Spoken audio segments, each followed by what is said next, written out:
हाँ जी, let's start. Okay, good afternoon sir. Morning भी आप ही के साथ हो रहा है और आफ्टरनून भी आप ही के साथ। चलिए, फाइनेंशियल मैनेजमेंट और बिजनेस डेटा एनालिटिक्स की क्लास में आपका स्वागत है। ओके, फाइनेंशियल मैनेजमेंट आपका पेपर नंबर 11 है सीएमए इंटर न्यू सिलेबस में।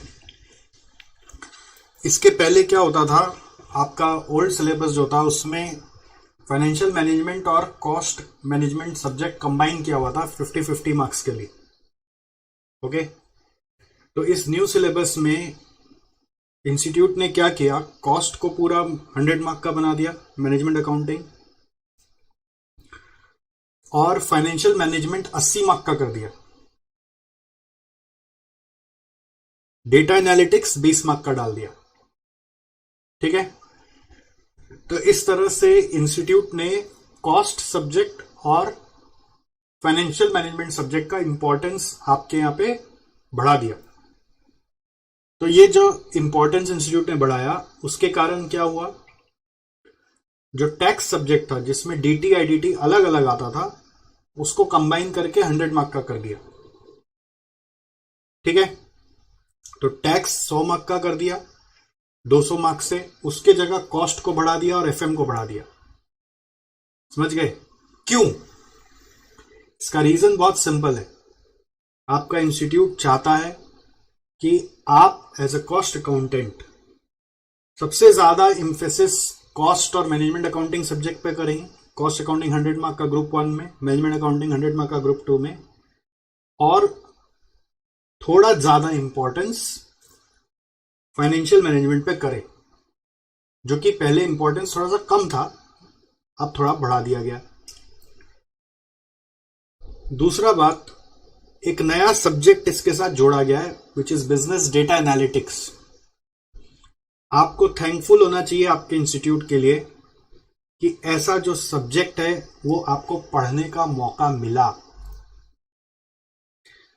ये सीएमए वाले बच्चे पता नहीं क्यों सीए के कंपैरिजन में इंफीरियर फील करते हैं।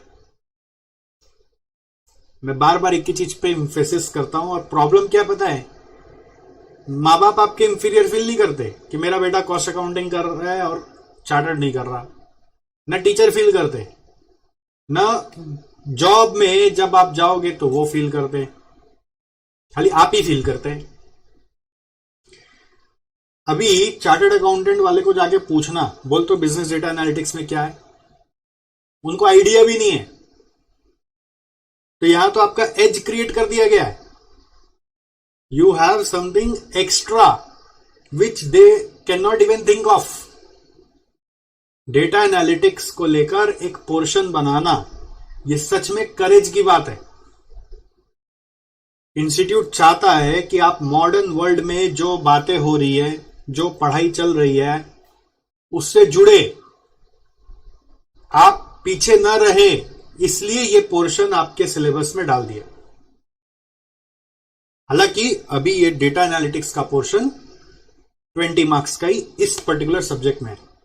थोड़ा सा data analytics strategic management subject में भी डाला है, थोड़ा डेटा एनालिटिक्स फाइनल में भी डाला है, डिवाइड कर दिया है।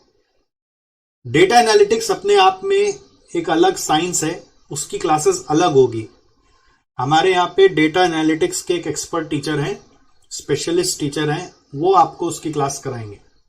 वो आप उनकी एक क्लास करेंगे, आपको समझ में आ जाएगा उनका क्या डेप्थ है। ठीक है, तो that is not to worry about that. So today our context is which subject? Financial management.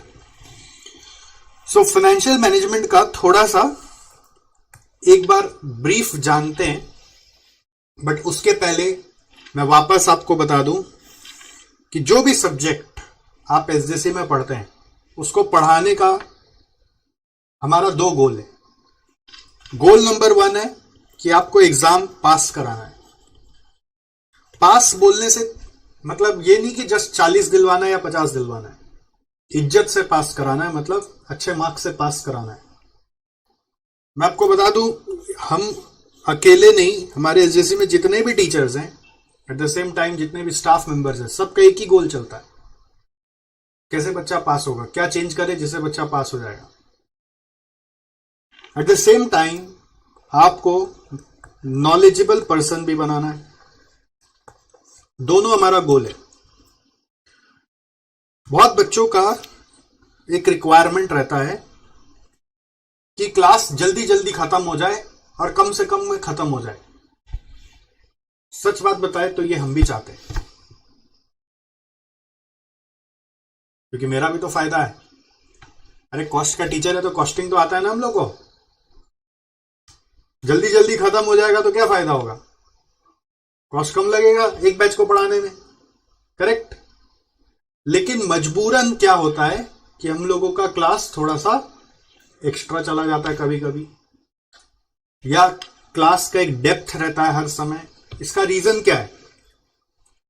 इसका रीजन है कि हम लोग जब पढ़ाते हैं तो पूरा डेप्थ के साथ साथ आपका जो भी डायमेंशन है प्रैक्टिस करने का, उसको भी कवर कर डालते हैं।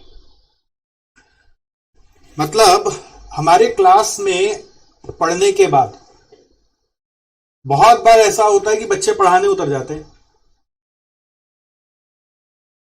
हमारा फोकस ये है कि आप इस तरीके से पढ़े कि एग्जाम तो पास आप वर्स्ट सिनेरियो में हो ही जाएंगे।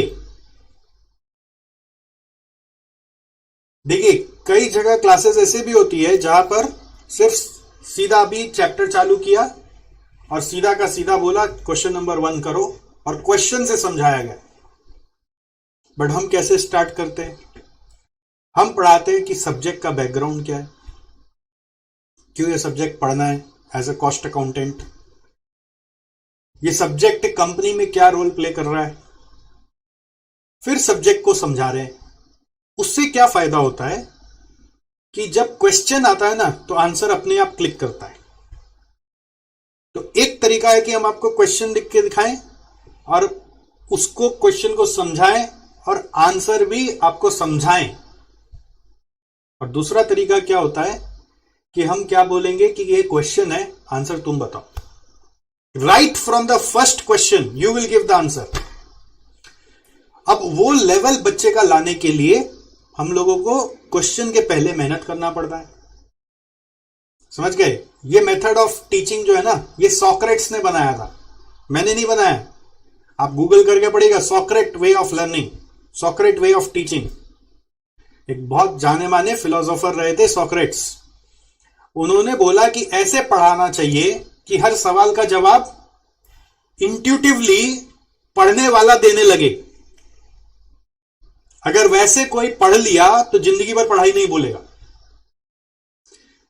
तो जो भी टॉपिक आप हमारे पुराने स्टूडेंट से भी पढ़े मिलेंगे कभी, वो टॉपिक्स पढ़े हैं ना, वो धड़ धड़ धड़ धड़ धड़ धड़ बिना देखे बोलते। तो हम वो लेवल आपका लाना चाहते हैं, इसलिए मेरे को थोड़ा सा समय चाहिए। बहुत बच्चों का रहता है। अभी थोड़ी देर पहले यहां पे बाहर में एक बच्चा बोल रहा था कि सर थोड़ा क्लास आपका ज्यादा हो जाता है। मैं बोला हाँ ज्यादा होता है, कारण है, छोटा करके देने में तो मेरे को बहुत फायदा है। हम तो तुम्हारे बारे में सोच रहे हैं। मैं जल्दी चला जाऊंगा तो मेरे को तो बहुत मजा आएगा, मैं तो फटाफट अभी का अभी चैप्टर शुरू करूं खत्म करूं। बट कारण यह है कि मैं तेरे को खाली वो सम सॉल्वर बनाना नहीं चाहता हूं, मैं तेरे को एक थिंकर बनाना चाहता हूं। क्योंकि ये तुम्हारा जिंदगी का one of the most serious पढ़ाई चल रहा है, और ये डिग्री के बाद तुम और कुछ पढ़ो नहीं पढ़ो, तुमको जिंदगी भर पढ़ाई का जरूरत नहीं है। जो स्कूल में नहीं किया, जो कॉलेज में नहीं किया, वो अब करना पड़ेगा। तो उस लेवल को लाने के लिए समय लगता है, उसके लिए पेशेंस चाहिए, उसके लिए आपका साथ चाहिए। बस फिर आप देखो क्या मजा आएगा।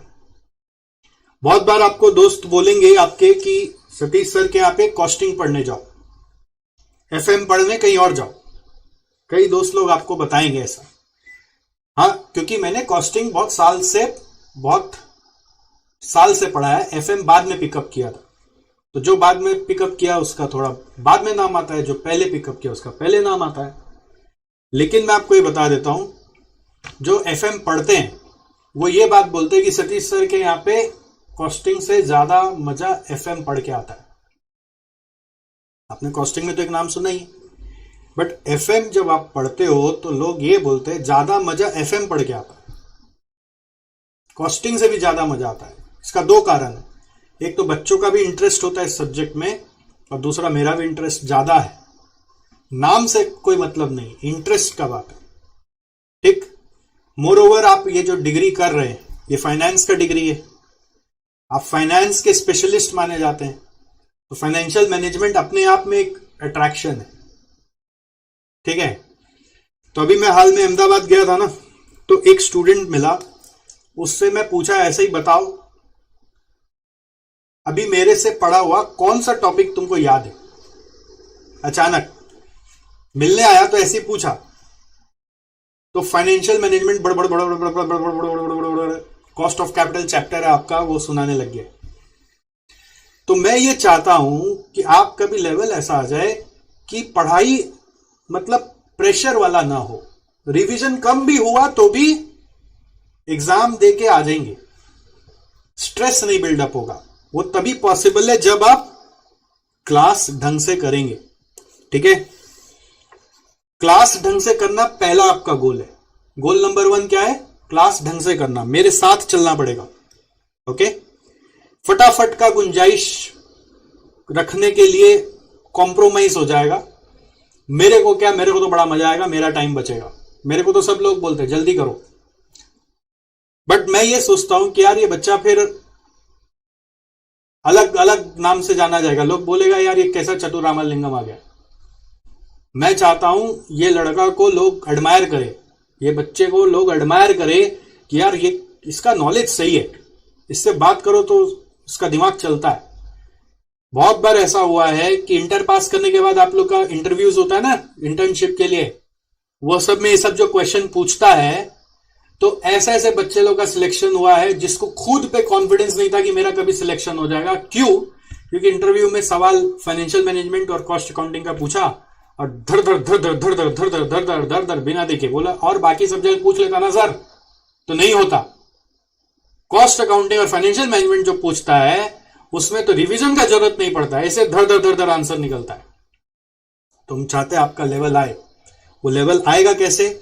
आपको क्लास में मेरा साथ देना होगा। आपका जो गोल है एग्जाम पास, वो आपका गोल नहीं है, वो हमारा गोल है, तो we will achieve for you. ठीक है, बट आपको साथ देना पड़ेगा।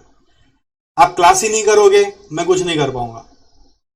आप क्लास भगा के करोगे, मैं कुछ नहीं कर पाऊंगा। आपको अपना टाइम निकालना होगा और क्लास ढंग से करना होगा। ये जो सब्जेक्ट आप पढ़ते हो, ये आपका फाइनल का एक और सब्जेक्ट है, स्ट्रेटेजिक फाइनेंशियल मैनेजमेंट, उसका बेस है। यहां पे जो भी पढ़ते हो वो फाइनल में रिपीट नहीं होता है, फाइनल में अज्यूम कर लिया जाता है कि वो आपको आता है। तो इसको हल्का से जो बच्चा लेता है वो फाइनल में खून का आंसू होता है। इस सब्जेक्ट को जो हल्का से लेता है वो फाइनल में खून का आंसू होता है, क्योंकि उसको वो सब्जेक्ट ऊपर से जा रहा होता है। समझ गए? तो इस सब्जेक्ट में आप मेरे साथ क्लास ढंग से करिए। मैं आपका इस सब्जेक्ट में 80% मार्क्स का प्रॉमिस करता हूं। आप 80 का टारगेट करेंगे, मतलब पास होने का नहीं, 80 का टारगेट करेंगे आप। कुछ कुछ सब्जेक्ट ऐसा है जहां पे इजीली संभव भी है, और वो एक ये सब्जेक्ट है। आपको बस मेरा साथ देना होगा। साथ क्या? क्लास करना होगा, जितना जो मैं बता रहा हूं उसमें अटेंटिवली, भगा के नहीं। ठीक है, इरेगुलर नहीं होना चाहिए। इस क्लास के साथ साथ जैसे जैसे चैप्टर्स होंगे हम आपका चैप्टर वाइज टेस्ट ले लेंगे। ठीक है सर, हम तो बाद में वीडियो में करेंगे, कर रहे हैं, हम लोगों का सबका होगा, चिंता नहीं करना है। हमारे यहां से फोन जाएगा, आपके ऊपर नजर रखा हुआ है कौन कब कौन सा चैप्टर खत्म कर रहा है, और आपको पकड़ के ले आया जाएगा और आपका टेस्ट लिया जाएगा। ठीक, इसके लिए आपको बस एसजेसी से जितने फोन आते हैं उसको विथ रेस्पेक्ट, जैसे कि सतीश सर फोन कर रहे हैं, एसजेसी में कोई भी आपको फोन कर रहा है, आप ये समझ लीजिएगा सर ये आपको फोन कर रहे हैं। ये रिस्पेक्ट देते हुए बस आप बात करिए। आप देखिए आपका काम हम लोग सब मिलके कैसे बना देंगे। क्लास के बाद हम लोग जब जहां तक क्लास का एंड के तरफ से कुछ रिवीजन क्लास चालू कर देंगे या फिर क्लास खत्म होते ही एक रिव्यू क्लास करेंगे। रिव्यू क्लासेस मतलब रिवीजन क्लासेस होता है जिसमें हर चैप्टर फिर से एक बार समझा देते हैं। ठीक, ये review class chapter wise test को ही हेल्प करता है। ये रिव्यू क्लास ऐसे नहीं कि हर चैप्टर के बाद रिव्यू करेंगे, बट रिव्यू क्लास हर चैप्टर वाइज टेस्ट तक चलता रहता है, मतलब चैप्टर वाइज टेस्ट यहां तक चलता रहता है। उसके बाद आपका फिर से रिवीजन क्लास होगा, ठीक है। उसमें सारा इंपॉर्टेंट क्वेश्चंस कराया जाएगा। इंपॉर्टेंट मतलब वो क्वेश्चन जिसमें बच्चा फंसता है। इंपॉर्टेंट मतलब वो जो आने वाला है वो नहीं। इंपॉर्टेंट मतलब जिसमें बच्चा फंस सकता है वो क्वेश्चन फिर से कराया जाएगा और उसमें फिर से टेस्ट लिया जाएगा। वो टेस्ट हम लोग ब्लॉक टेस्ट बोलते हैं। ब्लॉक टेस्ट मतलब यहां पर कुछ कुछ चैप्टर्स को कंबाइन करके टेस्ट लेंगे और जब ये सारा रिवीजन हो जाएगा उसके बाद एक और टेस्ट होगा जिसका नाम है फुल टेस्ट। इतना टेस्ट आप जैसे ही दे दोगे आपको ये कॉन्फिडेंस रहेगा ही रहेगा कि मैं पास हो जाऊंगा। नॉर्मली एक बच्चा टेस्ट के प्रति कब कब कॉन्फिडेंट होता मालूम है? फेल होने के बाद, कि अब तो टेस्ट देना पड़ेगा, आप फेल हो गए भाई।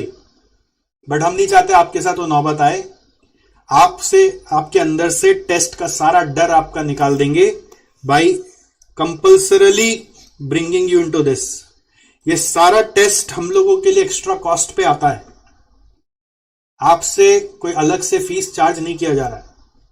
एसजीसी में आप जो भी सब्जेक्ट ले रहे हैं उसमें ये सब इंक्लूडेड है, तो आप इसका फायदा पूरा उठाइएगा, ठीक है।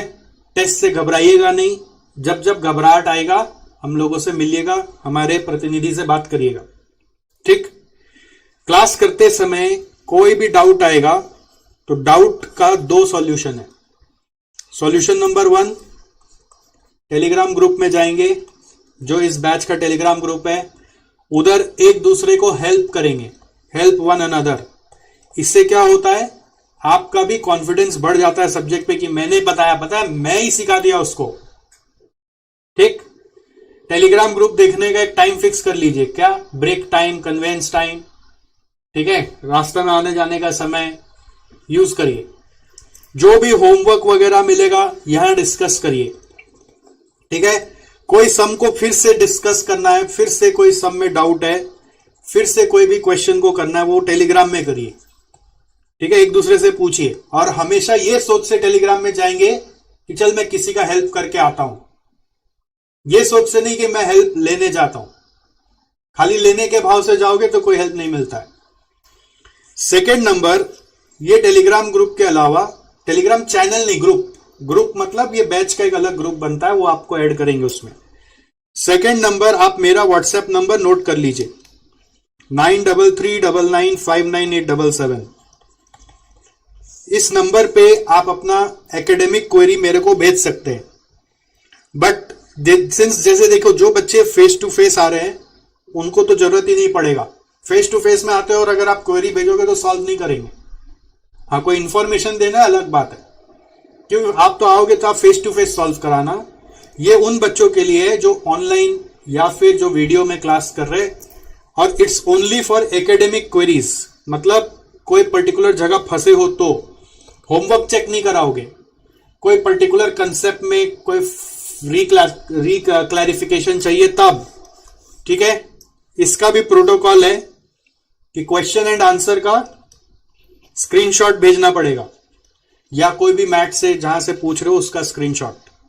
दूसरा, वॉइस नोट नहीं भेजना है, ठीक है। बट मैं वॉइस नोट भेजूंगा, तुम वॉइस नोट नहीं भेजोगे नहीं तो क्वेरी आंसर नहीं होगा, क्वेरी टाइप करोगे। तीसरा, एक बार में एक क्वेरी भेजोगे, बहुत सारा क्वेरी एक साथ नहीं भेजोगे। एक क्वेरी सॉल्व होगा, फिर दूसरा क्वेरी, फिर तीसरा क्वेरी, ठीक। क्यों नहीं भेजोगे एक साथ बहुत सारा क्वेरी? भेज सकते हो, लेकिन मैं आंसर करने से घबरा जाता हूं। पहले वो काम करता हूं जिसमें एक ही क्वेरी है, तो तुम्हारा क्वेरी का आंसर जल्दी चाहिए तो 1 क्वेरी एट ए टाइम। चौथा, 1 वर्किंग डे का वेटिंग दोगे, ठीक। अगर भूल गया तो आंसर नहीं आया तो मैं भूल गया, कहीं बिजी हो गया, फिर से पूछ लोगे, गुस्सा नहीं करोगे, चिल्ला चिल्ली नहीं करोगे, ठीक है। तो 1 वर्किंग डे का टाइम दे दोगे। और इसके अलावा कोई भी आपको दिक्कत हो तो आप एसजेसी का हेल्पलाइन नंबर ये मोबाइल में सेव करके रखो, यहां पे कनेक्ट करोगे और care@SJC एक ईमेल आईडी है, इससे बात करोगे, ठीक है। टेलीग्राम ग्रुप में एसजेसी का सपोर्ट मत लेने जाओ, टेलीग्राम ग्रुप आप अपने आप में यूज करो। हम लोग आपको कोई भी बैच रिलेटेड नोटिफिकेशन होगा तो टेलीग्राम ग्रुप में भेजेंगे, ठीक है। कभी कभी व्हाट्सएप भी कर देते हैं यूजिंग दिस नंबर, ठीक है। तो इसका नंबर सेव करके रखो और टेलीग्राम ग्रुप में अपडेटेड रहना बहुत जरूरी है, क्योंकि आजकल एसएमएस वगैरह है ना बहुत रिस्ट्रिक्टेड हो गया है, हर कोई एसएमएस भेजने अलाउड नहीं है, तो हम लोग एसएमएस भेज नहीं पाते आजकल, थोड़ा बहुत व्हाट्सएप करते हैं यहां से। अगर नंबर सेव नहीं होगा तो वो भी आपको मिलेगा नहीं, और थोड़ा ज्यादा करके टेलीग्राम में आपको सारा अपडेट देते हैं, तो मेक श्योर कि आप टेलीग्राम जरूर ज्वाइन करके रखें। ऑलराइट, तो ये हो गया हमारा पढ़ने का system. Okay, so let's start with our subject. ये जो सब्जेक्ट है फाइनेंशियल मैनेजमेंट, ये कितने मार्क्स का है आपके एग्जाम में? 80 मार्क्स का। ये देखो 80 और 20। सर पढ़ाई करने के लिए क्या इंस्टीट्यूट मैट चाहिए? इंस्टीट्यूट मैट हमेशा चाहिए, इंस्टीट्यूट मैट बिना गुजारा है ही नहीं। जो टीचर बोलता है कि बस मेरा मैट पढ़ लो, वो आपको गुमराह कर रहे हैं। मेरा मैट सप्लीमेंट है, इंस्टीट्यूट मैट का एक सबसेट है। तो मैं अपने मैट से आपको जो भी पढ़ाऊंगा, सवाल कराऊंगा, वो इसी से डिराइव करके लाया हूं, ठीक। मेरा मैट करने के बाद इंस्टीट्यूट मैट पढ़ना आसान लगेगा। फर्स्ट हैंड में इंस्टीट्यूट मैट पढ़ने में ना थोड़ा सा कंफ्यूज हो जाते हैं हम लोग, तो कंफ्यूजन को कम करने के लिए हमने ये अपना मैट बनाया हुआ है। तो मेरा मैट के बाद इंस्टीट्यूट मैट पढ़ना ही पढ़ना है, और वो सब मैं आपको यहां पे करा दूंगा, जो मैंने आपको सिस्टम बताया ना, रिवीजन के वक्त तक सब करा दूंगा। बट आप ये मत सोचना कि इंस्टीट्यूट मैट इंपॉर्टेंट नहीं है, वो इंपॉर्टेंट है, मोस्ट इंपॉर्टेंट है, वो पढ़ना ही पड़ेगा, उसका कोई भी छुटकारा नहीं है। सर मैट बहुत ज्यादा पेजेस का बना दिया तो आपका भला के लिए बनाया है कि इधर इतना सारा सम्स प्रैक्टिस करने के लिए डाल दिया है कि आपको कहीं और जाने का आप जरूरत ही नहीं है। तो ये आपके बेनिफिट के लिए है, ये आपके नुकसान के लिए नहीं है। तो आप इंस्टीट्यूट मैट पे फोकस करके चलो, आप पास हो ही जाओगे, गारंटी है, ठीक है। सो कुछ सवाल पूछना आपको, कोई कुछ मन में आ रहा है? नहीं आ रहा है? फाइनेंशियल मैनेजमेंट सब्जेक्ट का थोड़ा सा इंट्रोडक्शन को समझो।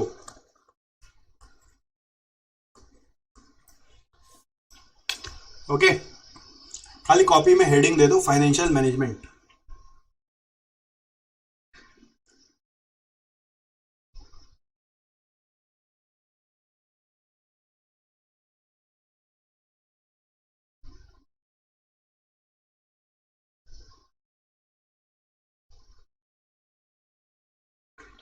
फाइनेंशियल मैनेजमेंट में 2 शब्द है, एक है फाइनेंस, दूसरा मैनेजमेंट। बाद में लिखना भी, सुनो।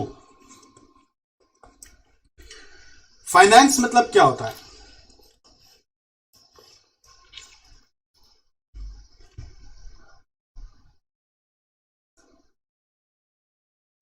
पैसा, मनी। फाइनेंस मतलब क्या है? मनी। तो सर मनी मैनेजमेंट नाम क्यों नहीं रखा सिंपल करने के लिए? ये मेरे को नहीं पता। एक्चुअली क्या ना, मनी थोड़ा सा बदनाम हो चुका है, मनी वर्ड बदनाम हो चुका है। गाना भी बन गया ना बॉलीवुड में, पैसा पैसा तू क्या करती है, तू पैसे पे क्यों मरती। वर्ड बदनाम हो गया, तो ज्यादा पैसा पैसा आदमी करता है ना, तो हाय हाय मनी मनी मनी, वो हो गया, नेगेटिव वर्ड में चला गया। जो कमा नहीं पाते वो ऐसे करते, ये नेगेटिव कर देते आदमी को, समझ गए। मनी बदनाम कौन किया? मनी को बदनाम वो किया है जो कमा नहीं पाते। तो इसलिए शायद मनी मैनेजमेंट वर्ड यूज नहीं किया। तो मनी का एक रिप्लेसमेंट वर्ड खोजते गए तो एक अच्छा वर्ड मिल गया, फाइनेंस। मेरे को ये नहीं मालूम ये वर्ड कहां से लाया ये लोग, बट फाइनेंस वर्ड अच्छा लगता है, समझ गए। अब मनी को लेकर क्या क्या बात यहां पे उठना है। मनी मतलब एक तरह से होता है मीडियम ऑफ एक्सचेंज, है ना। मीडियम ऑफ एक्सचेंज, मनी क्या है? Medium of exchange. तुमको कुछ चाहिए तो बदले में बार्टर सिस्टम होता था ना पहले, कि मैं कुछ दूंगा तो तुम मुझे कुछ दोगे, तभी होगा ना। आज भी कुछ कंट्री ऐसे हैं जहां पे पता बार्टर सिस्टम चलता है, गूगल करके खोजना, कि तुम कोई भी दुकान से कुछ भी उठा लो, बदले में वो लोग लगा के रखते हैं तुमको क्या देना पड़ेगा। मनी नहीं है, तुमको वो चीज ले तुम्हारे पास है तो तुम दे दो। तो हर आदमी का जो तुमको नीड है वो मेरे पास होगा जरूरी नहीं है, बट मेरे पास जो मेरा जो नीड है वो तुम्हारे पास है, तो एक्सचेंज हो नहीं पा रहा है। तुम बोल रहे हो मेरे को कोई रुमाल दो, मैं बोल रहा हूं मेरे को मोजा दो, तो तेरे पास मोजा है बट मेरे पास रुमाल नहीं है, तो एक्सचेंज कैसे होगा? तो इसलिए मनी आ गया, मीडियम ऑफ एक्सचेंज बन के। मनी से मिलता क्या है? जो आपका नीड है वो फुलफिल होता है। Money fulfils your need, but fulfil करने के लिए किसी से कुछ लोगे तो कुछ देना भी पड़ेगा ना। तो क्या दे उसको? तो मुझे मनी दे दो, यूनिवर्सल मीडियम ऑफ एक्सचेंज बन गया, राइट। अब ये मीडियम ऑफ एक्सचेंज को हमने नंबर भी दे दिया, in the name of rupees, dollars, euro, pound, अलग अलग कंट्री ने अलग अलग नाम दे दिया। इस मनी को रेगुलेट करने का पॉलिसीज बन गया, आरबीआई का मनी रेगुलेशन पॉलिसीज चलता है, कि जो गवर्नमेंट इसको कंट्रोल करता है कि कितना मनी मूव करेगा पूरा कंट्री में। उसके पीछे का एक बैकिंग होता है, गोल्ड रिजर्व रखा जाता है, उसके अगेंस्ट में जितना मनी है उतना ही मनी आपका कंट्री में रोटेट करता है। खैर वो सब इकोनॉमिक्स की बात है, अपने उसमें नहीं जाते। बट मैं आपको क्या समझाना चाह रहा हूं, बिना मनी के कुछ नहीं होता भाई, समझ रहे हो ना। हमारी एक बुआ जी थी, वो बोला करती थी, टका धर्म टका कर्म टका सर्वे सर्वा। टका माने टका, टका धर्म टका कर्म टका सर्वे सर्वा। बिना पैसा के क्या होगा? कुछ नहीं होगा, समझे। तो बिजनेस को करने के लिए एक ऑर्गेनाइजेशन को भी मनी चाहिए। आपको अपना सोचना तो आता ही है, आपको मनी किस लिए चाहिए? क्या चीज के लिए मनी लगता है आपको? खाने के लिए, कपड़ा के लिए, चश्मा के लिए, मोबाइल के लिए, रिचार्ज के लिए, भाड़ा के लिए, कितना चीज के लिए मनी लगता है ना। सोने के लिए जगह चाहिए तो उसका मनी है, टीवी देखने के लिए मनी है, चैनल लाने के लिए मनी है, कितना चीज के लिए मनी चाहिए। वैसे बिजनेस में भी व्यू पॉइंट चेंज करो ना, बिजनेस में भी मनी चाहिए हर चीज के लिए। अब वो हर चीज में क्या क्या चीज के लिए मनी चाहिए, उसको इतना डीप में घुस घुस के कॉस्ट अकाउंटेंट सोचेगा। कॉस्ट अकाउंटेंट को सोचने दो, वो उसका लिस्ट ऑफ आइटम को क्लासिफाई कर लेगा, direct material, direct labour, production overhead, admin overhead, selling overhead, वो करने दो उसको बोलो भाई टोटल बता। अब अपने थोड़ा ऊपर में चल रहे हैं। कॉस्ट अकाउंटेंट क्या है, घुस घुस के क्या क्या चीज के लिए चाहिए वो उसका लिस्ट बना के उसको ग्रुप करके रखा हुआ है, कॉस्ट शीट बना के रखा हुआ है। अपन क्या बोलेंगे भाई, टोटल बता, टोटल कितना? बोला टोटल आ रहा है 10 करोड़, लेकिन कितना समय में चाहिए? 1 साल में। 1 साल में 10 करोड़, ठीक है, सोचते। कॉस्ट अकाउंटेंट क्या कर रहा है, वो टुकड़ा को जोड़ रहा है, ग्रुपिंग कर रहा है, खाली टोटल पता कर रहा है। अब अपन क्या बोल रहे, अच्छा ये कितना चाहिए, मोटा बताना बाबा, जुगाड़ बैठाते। यहां से रोल चालू होता है फाइनेंस का। इसको इसका काम करवा के देने का है, ठीक है। क्या चाहिए इसको? 10 करोड़ चाहिए। क्या चीज के लिए? प्रोडक्शन करने के लिए। तो प्रोडक्शन करने का जो मनी है उसका नाम हम लोग अपना अपना हम लोग का दुनिया है, फाइनेंस वाला लोग का दुनिया है। हर दुनिया में हर चीज को अलग अलग तरह से बोलते हैं ना। कहीं जैसे पैसा को पैसा बोल रहे हैं, कहीं रुपया बोल रहे हैं, कहीं टाका बोल रहे हैं, कहीं डॉलर बोल रहे हैं, कहीं यूरो बोल रहे हैं, कहीं पाउंड बोल रहे हैं। तो हर दुनिया का अलग भाषा है। तो हम लोग का दुनिया, फाइनेंस दुनिया में हम बोलते हैं जो रुपया आपको प्रोडक्शन करने के लिए चाहिए उसको बोलेंगे वर्किंग कैपिटल। नाम तो सुना हुआ ही है, वर्किंग कैपिटल। वर्किंग कैपिटल क्या है? ऐसा मनी जो आपको अपना प्रोडक्शन करने के लिए चाहिए, सेल करने के लिए चाहिए, प्रोडक्शन सेल करने के लिए, मेन एक्टिविटी करने के लिए चाहिए। क्या बोलते हैं उसको? Working capital. कितना तुमने बोला? कितना टोटल बोला था? 10 करोड़। ठीक है, जुगाड़ मारते कैसे लगेगा, कहां से लाएंगे देखते। बट कॉस्ट शीट में क्या सारा आइटम आता है? खर्चा का सब आइटम कॉस्ट शीट में आता है? कुछ और भी खर्चा होता है जो कॉस्ट शीट में नहीं आता, उसके लिए भी मनी चाहिए, तो वो भी जोड़ लो। जो एसेट खरीदते हैं बिजनेस के लिए उसका भी अमाउंट कॉस्ट शीट में आता है। डेप्रिसिएशन आता है, एसेट का अमाउंट नहीं आता। तो वो एसेट अमाउंट का टोटल को भी ले लो। प्लांट, बिल्डिंग, मशीनरी जो चाहिए सबको जोड़ के बोलो कैपेक्स। क्या बोलना है? कैपिटल एक्सपेंडिचर, या फिर बोलिए फिक्स्ड एसेट्स, जो आप लोग अकाउंट्स में भी सीखते हैं। तो बेसिकली आपको मनी बिजनेस में भी हर काम के लिए चाहिए, जिसको हम लोग ने भी ग्रुपिंग किया है। एक फिक्स्ड कैपिटल, फिक्स्ड एसेट, और दूसरा वर्किंग कैपिटल। दोनों मिला दे तो क्या बनता है? Total capital. तो टोटल कैपिटल का क्या हिस्सा है?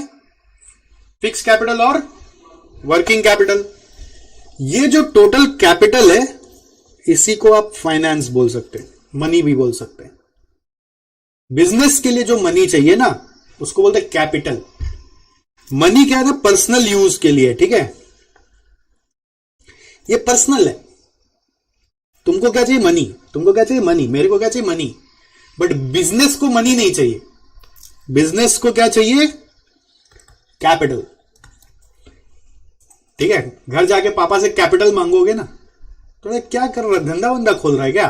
पापा कैपिटल देना थोड़ा। कैपिटल में क्या धंधा वंदा खोल रहा है क्या? बोला नहीं नहीं नहीं, वो थोड़ा जूस पीने जाना है। बोला तो मनी बोलना।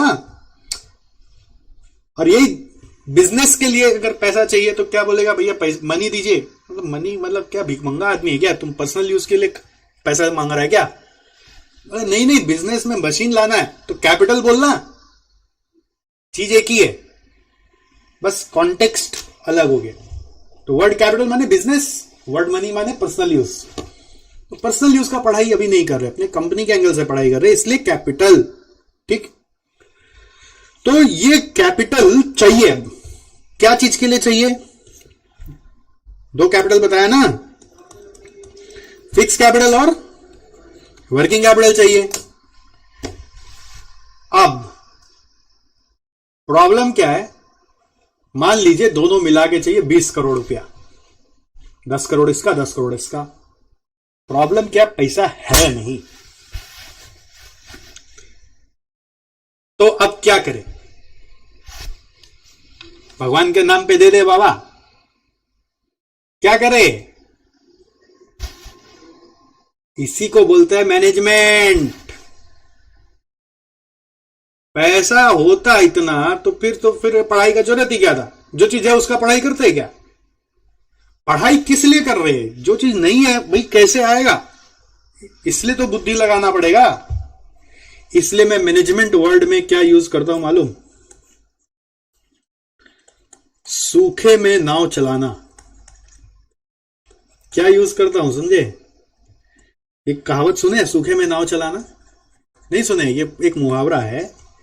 सूखे में नाव चलाना मतलब जैसे नदी में पानी रहेगा तो नाव चली जाएगा, बट नदी यदि सूख गया है तो नाव कैसे चलेगा? यही तो सीख है, मैनेजमेंट यही सिखाता है कि तुम्हारे पास है नहीं तो फिर भी कैसे आएगा। एक कहावत है ऐसे, बंद मुट्ठी लाख की, खुली मुट्ठी खाक की। नहीं समझ आया? मेरा मुट्ठी बंद है तो इसके अंदर हीरा है, सोना है, तुमको क्या पता, हम दिखाएंगे ही नहीं। हम मुट्ठी बंद करके तुमको हीरा बेच देंगे, बोल हीरा लेगा? मेरा कॉन्फिडेंस होना चाहिए। बंद मुट्ठी लाख की, खुली मुट्ठी खाक की, कुछ नहीं है। मुट्ठी खोल के मांगेंगे ना, कोई कुछ नहीं देगा। मुट्ठी बंद करके मांगेंगे तो लोग डाउट में आ जाएगा, बोल तो रहा है भाई, हो भी सकता है। समझे? तो अब मैनेजमेंट का बुद्धि चालू हो रहा है। 20 करोड़ रुपया चाहिए, बंद मुट्ठी करके रुपया जुगाड़ करने जाना है। क्या समझे? अब हाथ में मुट्ठी बंद कर लो, ऐसे पॉकेट में डाल दो। चलो, हाँ भाई मिस्टर शायन, आपके पास बहुत पैसा है, सुना है, मेरा बिजनेस में पैसा लगाएंगे क्या? मतलब आपका बिजनेस कौन सा चालू हो रहा है? मतलब ऐसा ऐसा चालू हो रहा है, इसमें ये यहाँ पे जमीन लेंगे, गवर्नमेंट से बात हो गया है, और यहाँ पे ऐसा प्लांट डालेंगे, पूरा बिहार झारखंड से वर्कर का बेस उठा लाएंगे और सारा माल एक्सपोर्ट करेंगे। पूरा अमेरिका, पूरा चाइना, पूरा यूरोप हमारा मार्केट है। 100 रुपया लगाएंगे, 1000 रुपया बन जाएगा 3 साल में, 10 times in 3 years। बोलिए, आपके नाम का कागज साइन करवा ले। अभी आपको पूरा दिखाया ही नहीं पिक्चर, आपको ऐसा समझाया नंबर्स के थ्रू 100 रुपया के जगह 1000 रुपया हो जाएगा, तो आपको मेरे ऊपर कॉन्फिडेंस आ गया। अरे भाई सतीश सर है, चलो ठीक है यार, उतना क्या टेंशन लेना, बोल रहे तो ठीक ही बोल रहे होंगे। हाँ, आपको सिक्योरिटी के लिए जो जो आप मेरे से टर्म्स एंड कंडीशन पे साइन कराना चाहते करा लीजिए, कर देगा अपन, क्या दिक्कत? जो बोलेगा कर देगा। आप बोलेगा मेरे बिना ये डिसीजन मत लेना, बोले ठीक है। आप बोलेगा कमाएगा तो पहले मेरे को देगा, बोले ठीक है। जो जो आप टर्म्स एंड कंडीशन लगाना चाहते लगा लो। मेरे ऑर्डर के बिना अपना रुपया इधर से उधर ट्रांसफर नहीं होना चाहिए, ठीक है। जो जो तुम बोलोगे वो मानेंगे, कुछ नहीं मानेंगे, कुछ मानेंगे, राइट? तो क्या हुआ, मेरे पास रुपया था नहीं था, फिर भी मेरा धंधा चालू होगा? होगा। कैसे होगा? मेरे को अपना पहले रिक्वायरमेंट समझना पड़ेगा। उस रिक्वायरमेंट के हिसाब से मैं एक बिजनेस प्लान बनाऊंगा कि मेरा बिजनेस से कितना इन्वेस्ट होगा, तो कितना रुपया पहला साल, दूसरा साल, तीसरा साल, चौथा साल, पांचवा साल आ सकता है। उस प्लान को ले जाके जो जिसके पास पैसा है, बहुत एक्स्ट्रा रुपया, उसके पास मनी मनी मनी बहुत है कि अपना नीड तो वो फुलफिल कर ही चुका है, उसके बाद भी उसके पास सरप्लस है, तो उसको पकड़ूंगा, उसको बोलूंगा भाई देख, तेरे कोई प्लान समझ में आ रहा है क्या? असली बिजनेस में तो उसको घुसा के दिखाना ही नहीं है, वो तो बना भी नहीं है, तो उसका कॉन्फिडेंस से उससे रुपया लेकर आएंगे। तो सारा फेस का वैल्यू है और कुछ नहीं है, टर्म्स एंड कंडीशन का वैल्यू है। तो वो अग्रीमेंट साइन करके आपसे रुपया जुगाड़ कर लिया।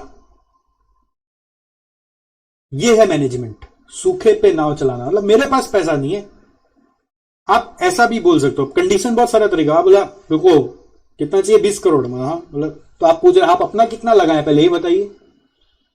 मतलब अपना 2 करोड़, तो मेरे पास 2 करोड़ है, तो अपना जब मैं बता दूंगा ना तो 18 करोड़ मिलना इजी हो जाता है। तो सामने अलग और ज्यादा भरोसा आता है, अच्छा अपना भी 2 करोड़ लगाए भाई, ठीक है ठीक है। अगर मैं बोला मैं मेरे पास कुछ हो नहीं है, तो आप डर जाओगे, अरे बाप रे बाप, ये तो आदमी भाग जाएगा, तो अपना भी कुछ नहीं लगाया।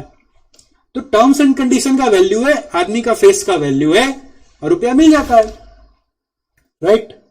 अभी रुपया मिल गया तो ये स्टेप नंबर 1 हमारा खत्म हुआ। तो पहले क्या होता है, हम लोग का फाइनेंस का रिक्वायरमेंट हमको पता होना चाहिए। This is requirement.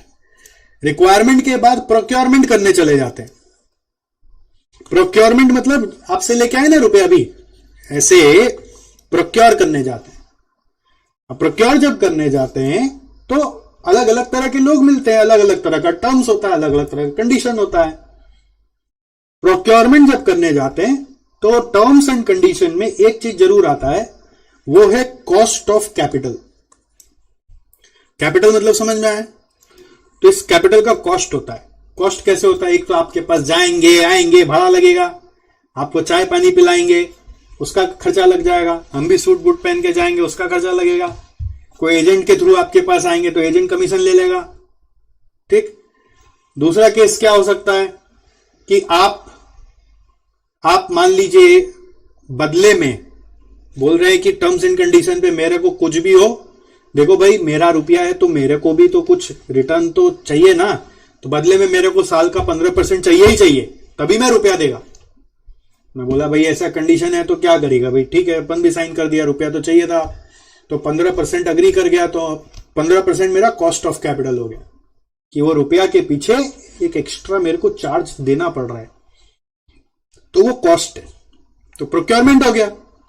अभी प्रोक्योरमेंट से क्या बात हुआ था, कॉस्ट अकाउंटेंट जब हिसाब दिया था तो उससे तो कोई प्रोडक्ट बनाने का बात है ना, उसको सेल करने का बात है, उससे प्रॉफिट आने का बात है, तो एट द एंड प्रोक्योरमेंट होने के बाद मैं वो रुपया ले जाके सौंप दूंगा उसको वो यूटिलाइज करेगा। ठीक, अब यूटिलाइजेशन जब कर रहा है तो ऐसा नहीं कि बस उसके यहां पे बोरा खोल के रुपया रुपया रुपया झड़का दिया, 20 करोड़ ले जा, मॉनिटरिंग करना पड़ेगा कि ऐसा नहीं कि वो लेके उसको ऐसे दे दिया और वो भी उड़ा दिया चारों तरफ, ले रुपया रुपया रुपया, ऐसा नहीं होना चाहिए। He has to care that money, मतलब प्रोटेक्शन करना पड़ेगा उस रुपया का, कि रिक्वायरमेंट आएगा तब साइन कर करके प्रूफ के साथ बकायदा क्या चीज लाया वेरीफाई कर करके वो चीज लाके देंगे, जितना बात हुआ था उतना ही लाके देंगे, एक्स्ट्रा नहीं लाके देंगे। सब चीज का बजटिंग होगा कि क्या लाना था, उसका आइटम बताओ, क्यों लाना है, सबका डिटेलमेंट होगा और फिर वो चीज लाके देंगे। और उससे मॉनिटरिंग करेंगे कि आप जो सोचे थे वो प्रॉफिट आप ला पा रहे कि नहीं ला पा रहे। उसको अपने बोलते हैं रिटर्न ऑन इन्वेस्टमेंट, क्या बुलाते हैं, आरओआई। तो वो ला पा रहे कि नहीं ला पा रहे, अरे नहीं ला पाएंगे तो क्या होगा, अरे भाई तो ये कहां से जुगाड़ होगा, कॉस्ट ऑफ कैपिटल, इज्जत का बात है ना, इधर फेस का वैल्यू है। तुमने मेरे कॉन्फिडेंस में मेरे को 20 करोड़ रुपया दे दिया, अब मैं वो रुपया से जाके एक धंधा करूंगा, उससे प्रॉफिट आएगा, तो तुम्हें कम से कम वर्स्ट सिनेरियो में मेरा कुछ नहीं बचे कोई बात नहीं, जो बात हुआ 15% का वो तो देना ही चाहिए, राइट। तो ये रिटर्न ऑन इन्वेस्टमेंट आ रहा है कि नहीं मेरे को मॉनिटर करने का है, ऐसा नहीं कि वो कॉस्ट अकाउंटेंट पे ऐसे ही छोड़ देने का है। कॉस्ट अकाउंटेंट तो क्या करेगा, खाली जो लग रहा है फिर उसका हिसाब जोड़ेगा, टुकड़ा टुकड़ा टुकड़ा करके क्लासिफाई करके इकट्ठा करके बता देगा। बट वो रुपया वापस जो मैं दिया वो वापस बिजनेस से आ रहा है कि नहीं आ रहा है, उसका मैं पूरा मॉनिटरिंग करूंगा। ये मॉनिटरिंग के लिए हम लोग क्या क्या करते हैं पता है, हम लोग पीएल बनाते हैं, बैलेंस शीट बनाते हैं, कैश फ्लो स्टेटमेंट बनाते हैं, बजट्स बनाते हैं, उससे पूरा मॉनिटरिंग करते हैं कि क्या हुआ, मेरा रुपया गया था तो आया कितना, इस क्वार्टर कितना आया, इस महीना कितना आया। ठीक, अब मान लो जो रुपया आया वो बहुत अच्छा आ गया, रिटर्न में कॉस्ट ऑफ कैपिटल में बहुत अच्छा आ गया, तो फिर मेरे को आपको लौटाने जाना है, राइट। तो उसको हम लोग बोलते हैं डिविडेंड डिसीजंस। डिविडेंड में नॉर्मली ये वर्ड हम लोग इक्विटी शेयर के कॉन्टेक्स्ट में यूज करते हैं ज्यादा, मतलब बेसिकली इन्वेस्टर्स जिससे रुपया लिया था उसका रिवॉर्ड उसको देने जाना है, वो फैसला लेना पड़ता है। बहुत बार ऐसा भी होता है कि हम लोग वो रुपया को प्लाउ बैक कर लेते हैं कि उससे और बिजनेस बड़ा करेंगे, या फिर कभी कभी ये सोचते हैं कि अब और बड़ा नहीं करेंगे, रुपया लौटा देते हैं।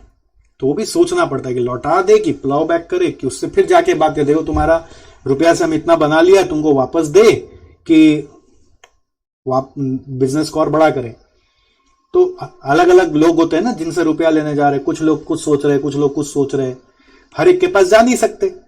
ये बोल रहा है नहीं नहीं आप रखो, ये बोल रहा है नहीं नहीं दे दो वापस दे दो, तो दोनों अलग अलग बात बोल रहा है। तो अब डिसीजन लेना पड़ेगा ना, करे क्या। अब ऐसा नहीं कर सकते इसको दे दिया उसको नहीं दिया, ऐसा नहीं कर सकते, जो करना एक ही साथ करना पड़ेगा। तो we have to take a decision which is very important decision, because अगर मैं मान लो ये बोलता है रुपया रखो और बढ़ाओ, ये बोलता है दे दो, अब मान लो मैंने उल्टा कर दिया, इसके हिसाब से नहीं किया, उल्टा कर दिया, रुपया दे दिया, तो ये गुस्सा हो जाएगा, ये बोला बेकार कंपनी है चलो निकलो यहां से, इसके हिसाब से कर दे तो ये खुश हो जाएगा, वो नाराज हो जाएगा, ये खुश होगा तो वो नाराज हो जाएगा। तो क्या होता है ना कि अगर हम लोग कोई भी डिसीजन उल्टा ले लेते हैं तो उसका इंपैक्ट हमारे कंपनी के गुडविल पे, वैल्यू पे आ जाती है। तो ये सब चीज का मैनेजमेंट कितना तरीका से, कायदा से हो सकता है मैनेजमेंट, मतलब बेसिकली इसके पीछे थॉट प्रोसेस क्या लगाना चाहिए, इसके पीछे कोई रिपोर्ट्स क्या बनाना चाहिए, इसके पीछे क्या क्या एनालिसिस कर सकते हैं, किस तरह का एनालिसिस कर सकते हैं, किस तरह का क्या फॉर्मेट्स बना हुआ है, क्या प्रोसेस हम लोगों का, प्रोसीजर्स, क्या कुछ स्टेप्स बने हुए हैं, प्रोसीजर्स या स्टेप्स जो ऑलरेडी बने हुए, बहुत सारा पढ़ाई इसके पीछे वर्ल्ड में सालों से खोजा जा चुका है। तो जो भी पॉपुलर हो गया है, सबको पता ही है, वही ज्ञान हम लोग को लेना है। लेकिन एक इंटरेस्टिंग बात बता देते हैं कि ये सब पुराना पढ़ाई हो गया, ये बेसिक है, अल्फाबेट से ABCD जैसा पढ़ाई हो गया है। रियल वर्ल्ड में जब आप जाओगे तो फाइनेंस में हर समय इनोवेशन हो रहा है, हर समय कुछ नयापन है। बोलते हैं हर 2 मिनट में एक नया तरीका बन जाता है फाइनेंस के वर्ल्ड में। तो अगर मैं अपने आप को फाइनेंस स्पेशलिस्ट बोलूं तो मैं फाइनेंस स्पेशलिस्ट का 5-10% भी नहीं हूं। वो कंटिन्यूअस अपडेट रखना पड़ता है रियल वर्ल्ड में क्या हो रहा है, नहीं हो रहा है। That's a very challenging thing. और उतना हम लोग का सिलेबस का रिक्वायरमेंट नहीं है। मैं आपके सिलेबस का स्पेशलिस्ट हो सकता हूं। रियल वर्ल्ड में तो और भी बड़े बड़े स्पेशलिस्ट बैठे हुए हैं जो कंपनीज को हेल्प कर रहे हैं नया नया चीज खोज के निकालने में, कि ऐसे ऐसे जुगाड़ करते रुपया, देखो ऐसे जुगाड़ हो जाएगा, ऐसे जुगाड़ हो जाएगा। तो यू विल नॉट नो कि व्हाट इज हैपनिंग। मतलब आपको अगर वो जानना है तो रेगुलर बेसिस में बिजनेस स्टैंडर्ड नाम का एक न्यूज़पेपर है, बिजनेस स्टैंडर्ड, उसको पढ़ना शुरू करना पड़ेगा। मैं आपके उम्र में शुरू किया था, ठीक है, मेरे को अब जाके समझ आता है। मैं भी पढ़ता हूं लेकिन अब मेरे को उसका सब चीज समझ आता है। शुरू आपके उम्र में किया था, आधा से ज्यादा चीज ऊपर से चला जाता था, अभी समझ आता है। तो उतना आप सको तो बहुत अच्छा बात, नहीं तो एटलीस्ट बिजनेस स्टैंडर्ड न्यूज़पेपर मंगाओ, हेडलाइंस तो पढ़ना शुरू करो, ठीक है। और बाकी सब्जेक्ट पे अभी बेसिक्स जो है एटलीस्ट वो तो सीखो। तो ये फाइनेंस मैनेजमेंट आपको समझ में आ गया क्या है, फाइनेंस क्यों चाहिए, फाइनेंस मतलब क्या है। आप एक बार अब इसको लिख लो, फिर हम लोग बात करते हैं।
देवराज कह रहा है your way of teaching is so understandable, nice example, सही है। But point is you have to reflect upon the examples. अभी मैं बोला इतना सारा बात, आपको याद कितना है? रिफ्लेक्ट करना पड़ता है, मतलब वापस से मेमोरी में जाके देखना पड़ता है कि सर ने क्या बोला था। कैपिटल का बात कहां से लाया? कल मेरे को एक कॉस्ट शीट का बात कैसे याद आया पता है? कल ही एक लड़का मेरे को फोन करके पूछ रहा था, तो फोन नहीं क्वेरी किया था, समझ नहीं आ रहा था तो मैं फोन किया, तो एक क्वेश्चन पूछा, सर कॉस्ट शीट और फाइनेंशियल मैनेजमेंट का लिंक क्या? तो वहां से ही मैंने आपको आज समझा दिया कि कॉस्ट शीट में वो खुचर खुचर करके जोड़ रहा है, बट उसका जो अमाउंट है वो कौन ला के देगा? हम लोग ला के देंगे। कॉस्ट शीट अब एक क्वेश्चन है, सस्पेंस में रखते हैं। कॉस्ट शीट में 10 करोड़ रुपया चाहिए, तो वर्किंग कैपिटल 10 करोड़ चाहिए कि उससे ज्यादा चाहिए कि कम चाहिए? ये क्वेश्चन खाली माइंड में रखना, कभी और सोच के आप बताना, किसी और चैप्टर में आएगा वो क्लैरिफाई होगा। बट कॉस्ट शीट में 10 करोड़ है अगर एक साल का, तो वर्किंग कैपिटल में 10 चाहिए कि 10 से ज्यादा चाहिए कि 10 से कम चाहिए? कभी और डिस्कस करेंगे।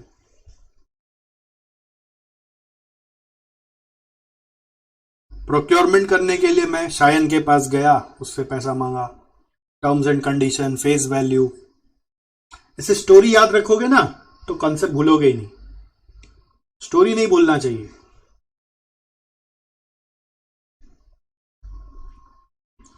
फिर यूटिलाइजेशन के लिए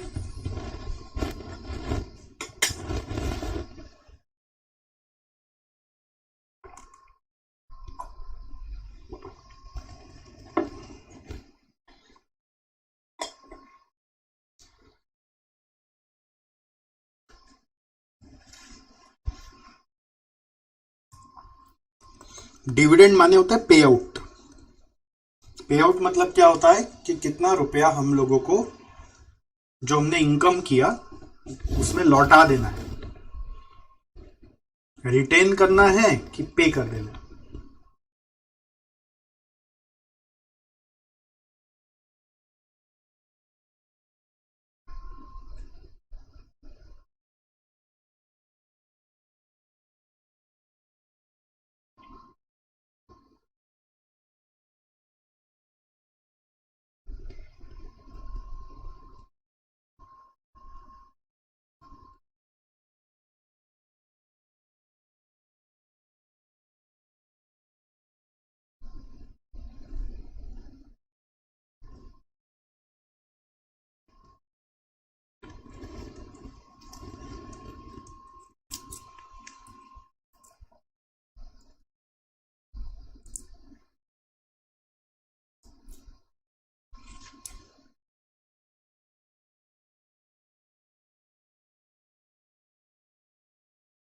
हुआ ये खत्म।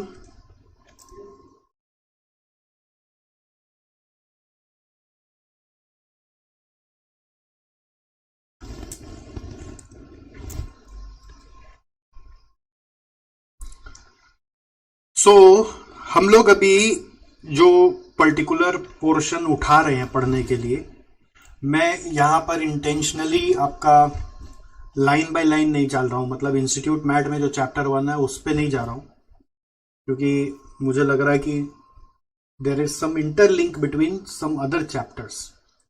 ठीक है, तो इंस्टीट्यूट मैट में अगर मैं आता हूं तो चैप्टर नंबर 1 तो देखो थ्योरी है, उसका थोड़ा बहुत मैं भी डिस्कस किया, वो लास्ट में और पढ़ेंगे। 2 भी पूरा थ्योरी है, और 1 का लिंक है, मतलब 1, 4, 5 एक साथ है, समझ गए? और 7 और 3 एक साथ है, 7, 3 और 6, ये कनेक्शन है।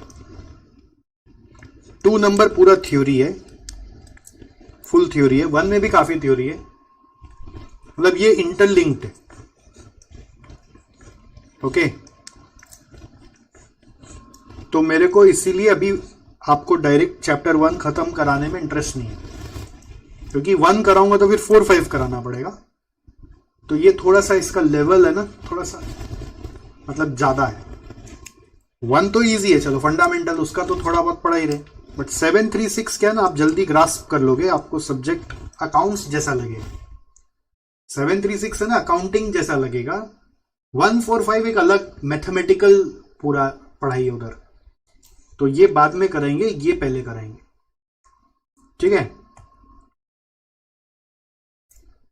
और 2 नंबर थ्योरी है तो लास्ट में आराम से हो जाएगा ये सेगमेंट। तो अभी हम लोग चल रहे हैं, ये फाइनेंशियल मैनेजमेंट का बेसिक्स हो गया। मतलब फाइनेंस का ये आप कह सकते हैं कि फाइनेंस का फंक्शंस है, ये functions of financial management, functions of finance department, ये 4 फंक्शन है। ओके,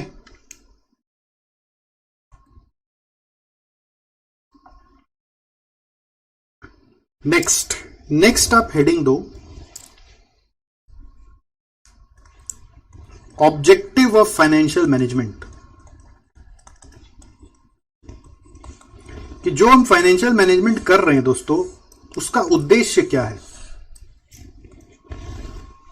फाइनेंशियल मैनेजमेंट जो हम कर रहे हैं उसका एकमात्र सोल ऑब्जेक्टिव एक ही ऑब्जेक्टिव है, वो है wealth maximization of equity share holders.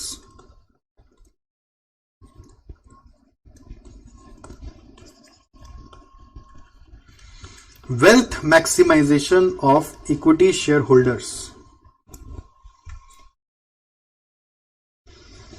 Equity shareholder कौन होता है? कंपनी का ओनर। तो एक तरह से आप बोल सकते हैं ओनर के लिए काम करते हैं, कि ओनर का कैसे फायदा हो। ओके, ओनर को फायदा कैसे होता है? 2 तरीके से होता है। एक होता है फाइनेंशियल बेनिफिट और एक होता है नॉन फाइनेंशियल्स।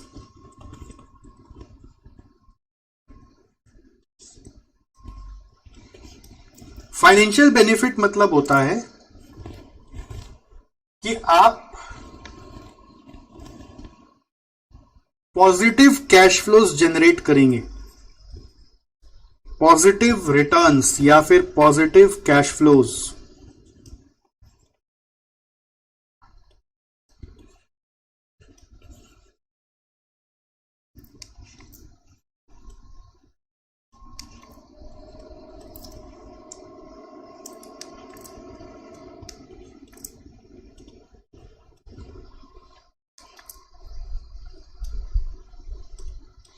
समझ में आया?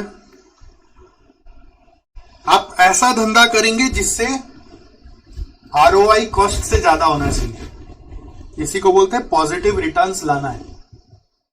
ठीक है। नॉन फाइनेंशियल मतलब साउंड मैनेजमेंट प्रैक्टिसेस डेवलप करने हैं। इस तरह से मैनेजमेंट करना है कि आपका एसेट्स का प्रॉपर यूटिलाइजेशन हो। ठीक है। साउंड मैनेजमेंट प्रैक्टिसेस मतलब जैसे वर्कर को जो पैसा दे रहे हो उसका एफिशिएंट हो, एफिशिएंसी मैनेजमेंट हो, एफिशिएंसी ऑफ वर्कर्स बेटर हो। ठीक है। टाइमली मेंटेनेंस होता रहे, मेंटेनेंस ऑफ मशीनरीज होता रहे,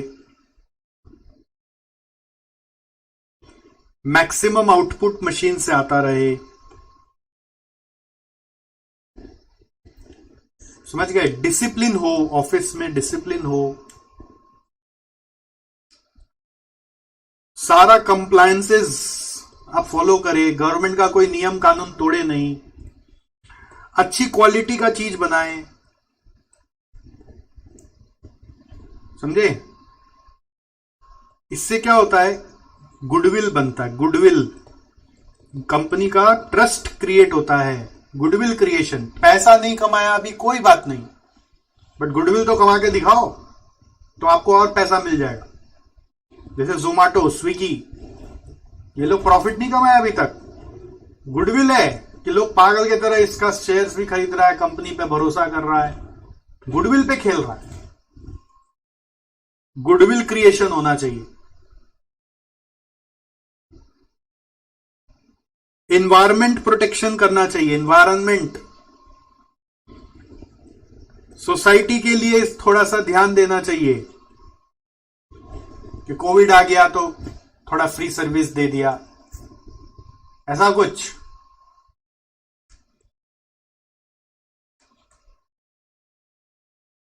गुडविल क्रिएशन, एनवायरमेंट, सोसाइटी। समझ गए? एथिक्स से काम करो। एथिक्स मतलब चिटिंगबाजी नहीं करो, मैनिपुलेशन मत करो, घूस वूस मत दो।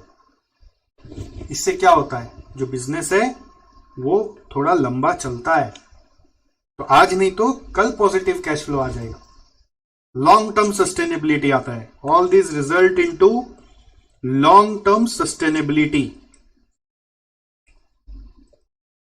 All this result into long term sustainability. तो आप ये सोच रहे अगर फाइनेंस का रोल खाली रुपया जुगाड़ करके देने का है, तो ऐसा नहीं। जैसे आप सोचिए आपका घर में फाइनेंस मैनेजर कौन है,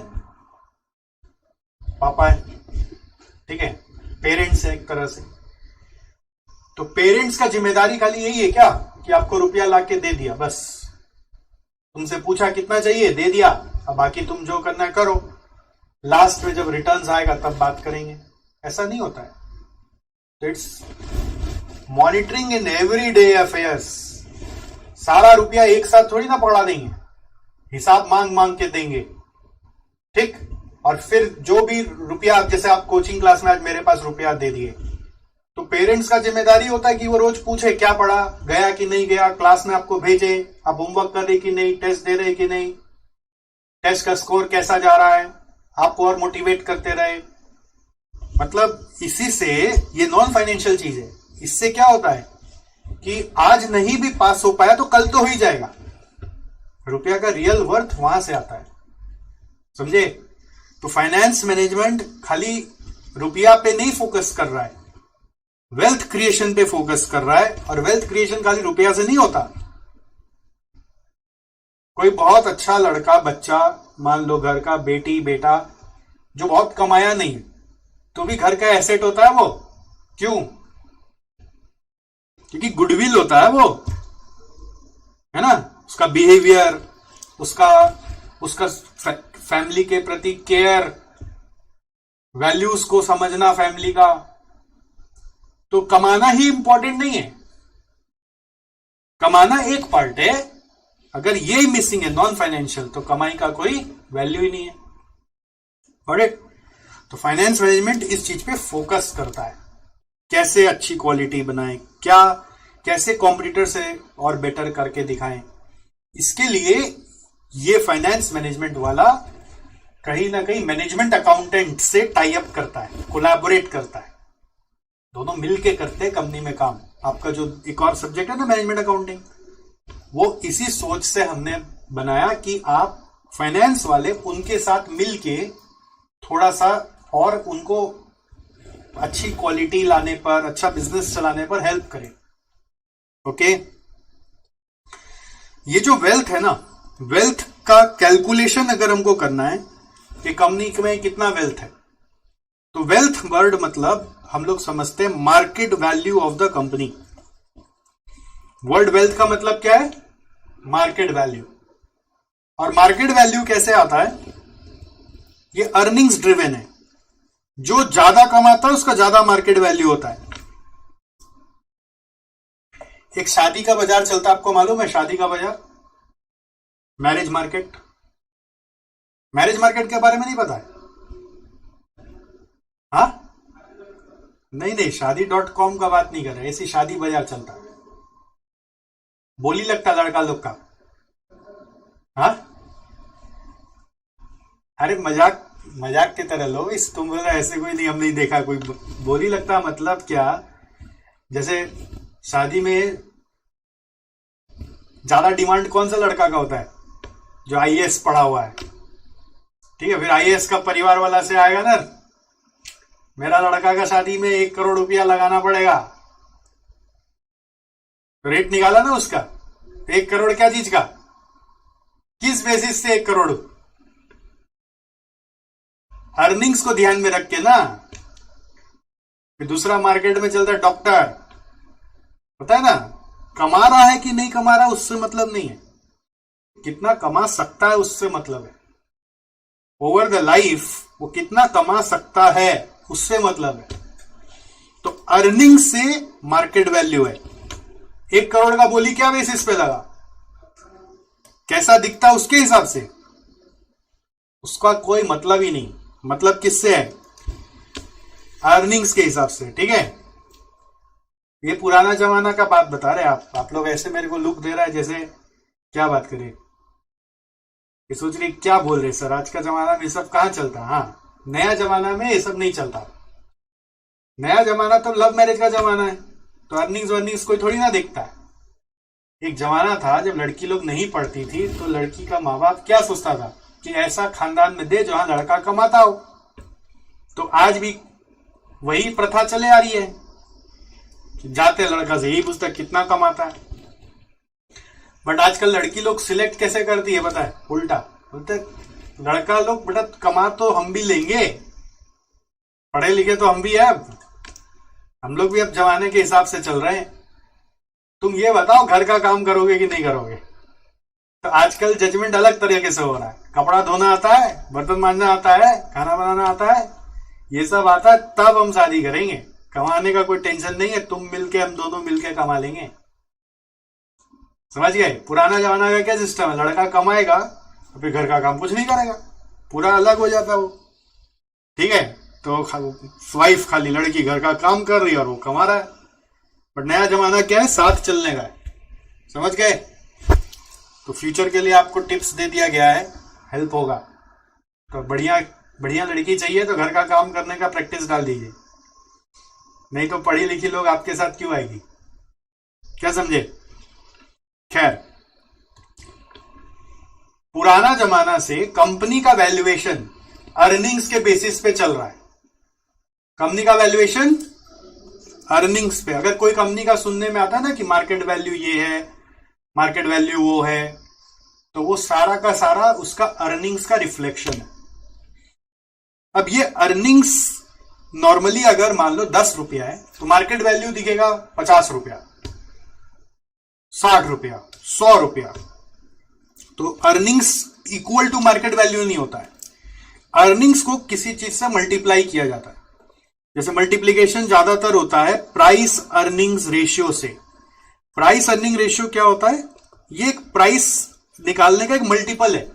जैसे 5 गुना होगा, 10 गुना होगा, मतलब it is basically a ratio which helps you to determine the price. इसको अर्निंग मल्टीपल भी बोलते हैं। तो अर्निंग मल्टीपल क्या करता है? प्राइस निकालने में हेल्प करता है। जैसे आप कोई भी कंपनी का शेयर का प्राइस देख लो गूगल में जाके, कोई भी कंपनी का नाम बोलो, जोमैटो, देखो जोमैटो शेयर प्राइस क्या दिखा रहा है? 58.75। अब जोमैटो का क्वेश्चन आता है, अगर ये उसका शेयर प्राइस है तो क्या इसका अर्निंग भी इतना है? हाँ, इसमें डिटेल भी नहीं आ रहा, डैश डैश आ रहा है। जोमैटो का ईपीएस क्या, अर्निंग्स कितना है?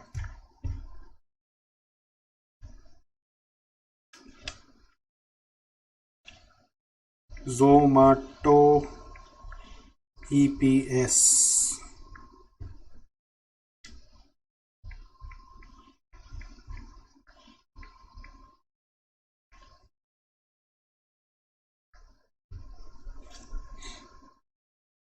देखो नेगेटिव चल रहा। ऑपरेटिंग इनकम कितना है इसका मार्च 2022 का?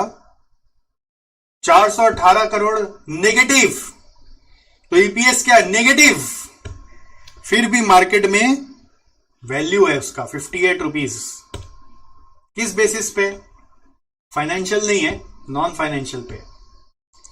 बट आप ये कंपनी को जानते हैं, मान्यवर? अब मान्यवर जो है ना, ये बहुत अच्छा कंपनी है। इसका ईपीएस आपको सब दिखेगा, देखो फाइनेंशियल्स दिख रहा है। सितंबर 2022 में ईपीएस है 2.84 रुपया। डाइल्यूटेड ईपीएस, ईपीएस भी अलग अलग टाइप का होता है।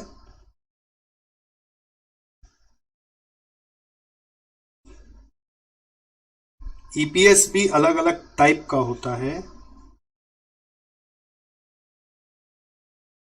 सो इसका शेयर प्राइस कितना दिखा रहा आपको? 1312 रुपया। तो व्हाट डज दिस मीन? देखो फैक्ट्स दिखाते हैं, कितना एम्प्लॉइज काम कर रहा है, हेडक्वार्टर कहां पे है, इसका जो मल्टीपल है ना पी रेशियो 83, इसका मतलब क्या है कि इसका जो वैल्यू आया है वो आया है ये 83 इंटू अर्निंग्स करके उसका वैल्यू दिया हुआ है 1380 रुपया कुछ। मतलब अर्निंग्स जितना वो कर रहा है उसका 83 गुना उसका वैल्यू है। इतना वैल्यू क्यों दिया जाता है? ये मल्टीपल बड़ा क्यों होता है? खाली फाइनेंस से कंपनी का वैल्यू नहीं है ना भाई। अरे जोमेटो में तो नेगेटिव अर्निंग्स चल रहा है, फिर भी वैल्यू है कि नहीं है? तो यही तो समझाना है कि वेल्थ मैक्सिमाइजेशन में पुराना जमाना था, खाली अर्निंग्स को वो इंपॉर्टेंस देता था। आज का जमाना क्या बोलता है? अर्निंग्स के साथ नॉन फाइनेंशियल को भी इंपॉर्टेंस देंगे। तो अर्निंग से किसी का मात्र कितना 1380 बाई 83 करेंगे, कितना आएगा? 16 रुपया। वैल्यू है 1380 रुपया। 16 रुपए के पीछे कोई 1380 रुपया क्यों दे रहा है? क्योंकि उसका अर्निंग्स के साथ साथ इतना इसका प्रेजेंस है। अरे विराट कोहली, अनुष्का शर्मा, ये सबका ऐड कर रहा है, लोगों का जुआ पे है मान्यवर, सारा स्पोर्ट्समैन इसका कपड़ा पहन रहा है। ये कंपनी का फ्यूचर बहुत ब्राइट है, इसलिए इसका इतना हाई प्राइस अर्निंग रेशियो चल रहा है। तो ये प्राइस अर्निंग रेशियो हम लोग बोलते हैं नॉर्मली कैप्चर कर लेता है effects of both future possibilities of finance as well as non finance. ठीक है।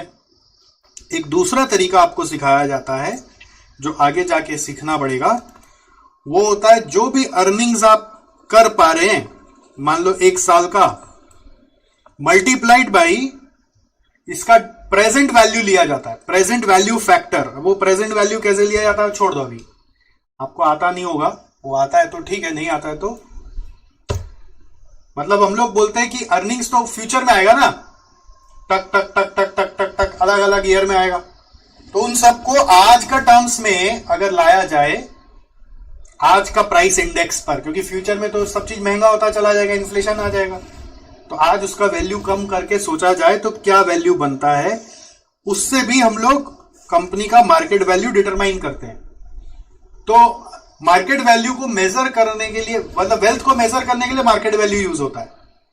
वेल्थ को मेजर करने के लिए मार्केट वैल्यू यूज होता है, समझ में आया? और मार्केट वैल्यू कैसे निकाला जाता है?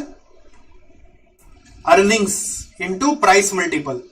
प्राइस मल्टीपल नॉर्मली इनकॉर्पोरेट कर लेता है इफेक्ट ऑफ नॉन फाइनेंस भी। आपको नॉन फाइनेंस को अलग से कहीं अकाउंट फॉर करने का दरकार नहीं है। हाँ, जब इन्वेस्टर के पास जाओगे पैसा मांगने के लिए तो आपको इसका लॉजिक्स बताना पड़ेगा कि आप इतना हाई मल्टीपल क्यों मांग रहे हैं, 83 टाइम्स क्यों मांग रहे हैं, क्या बेसिस है। तो आप अपना नॉन फाइनेंशियल समझाइएगा, मेरा इतना ग्राहक है, इतना एम्प्लॉय है, इतना स्टोर है, ये मेरा ऐड करता है, मेरा पास्ट ट्रैक का इतना अच्छा रिकॉर्ड है, ऐसा मेरा मैनेजमेंट है। तो कन्विंस हो गया तो ठीक, नहीं हुआ तो क्या बोलेगा, नहीं 83 ज्यादा लग रहा है, 70 मानेंगे। तो आपको पैसा लेना उससे तो लीजिएगा, नहीं लेना मत लीजिएगा। कोई हो सकता है आप किसी को टोपी बनाएंगे तो 100 में भी वो मान जाएगा। तो सब टोपी टापी तो चलेगा ही, वो पढ़ाई में नहीं आता है, बट वो रियल वर्ल्ड में चलता है। ठीक है। तो वेल्थ का पढ़ाई आपको समझ में आ गया, ऑब्जेक्टिव क्या है। ऑलराइट। ये अर्निंग्स नॉर्मली हम लोग बोलते हैं वेल्थ मैक्सिमाइजेशन का एक सबसेट। मतलब फाइनेंस मैनेजमेंट क्यों चल रहा है? वेल्थ के लिए। वेल्थ कैसे आएगा? अर्निंग से। तो इसलिए हम लोग बोलते हैं second important objective of financial management is profit maximisation. क्या बुलाते हैं? Profit maximisation. ये short term point of view से सोचा जा रहा है। कैसे सोचा जा रहा है? शॉर्ट टर्म व्यू पॉइंट से सोचा जा रहा है।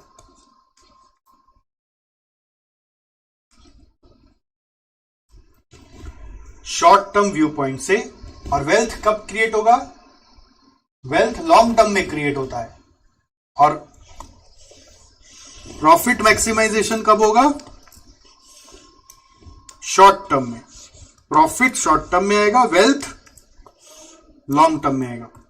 ओके, तो शॉर्ट टर्म अगर रॉन्ग चलेगा, अभी लॉस पे लॉस करते रहोगे तो लॉन्ग टर्म तो बहुत ज्यादा सुधारने का मौका नहीं मिलेगा। ठीक है, आप आज फेल होते रहेंगे, चैप्टर वाइज टेस्ट में फेल होते रहेंगे और बोले मेन में पास होके दिखाएंगे, वो पॉसिबल नहीं। क्या समझे? तो शॉर्ट टर्म पे भी ध्यान रखना है as well as long term पे भी ध्यान रखना है। ऑलराइट, तो ये ऑब्जेक्टिव ऑफ एफएम क्लियर है। अब हम लोग चल रहे हैं नेक्स्ट पार्ट में आता है प्रोक्योरमेंट। Procurement of funds. अब ये सब बेसिक फंडा समझा रहे, ठीक है, ये कोई स्पेसिफिक चैप्टर नहीं है। मैं जो आपको समझा रहा हूं ना, ये आपको एफएम सब्जेक्ट को समझने में हेल्प कर रहा। फिर मैं चैप्टर में घुसूंगा तो आपको चैप्टर ऑब्वियस लगने लगेगा, ये है, अच्छा ये तो ऐसे होगा। Procurement of funds. अब प्रोक्योरमेंट करने के लिए नॉर्मली दो तरीका है। एक तरीका होता है, आप ऐसे लोगों से रुपया मांगेंगे जो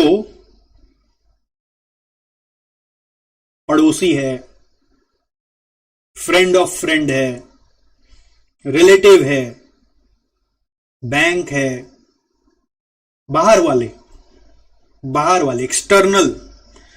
ठीक है, इसको अपने क्या बोलते हैं? External fund. एक्सटर्नल मतलब हो जाता है ऐसा फंड जिसमें फिक्स्ड ऑब्लिगेशन है। फिक्स्ड ऑब्लिगेशन का मतलब क्या होता है? फिक्स्ड ऑब्लिगेशन का मतलब क्या होता है? मतलब आपको जो भी आपसे रुपया मिलेगा, आपको जो भी रुपया मिलेगा उस पर्सन से, बदले में जो लौटाना है वो फिक्स लौटाना है।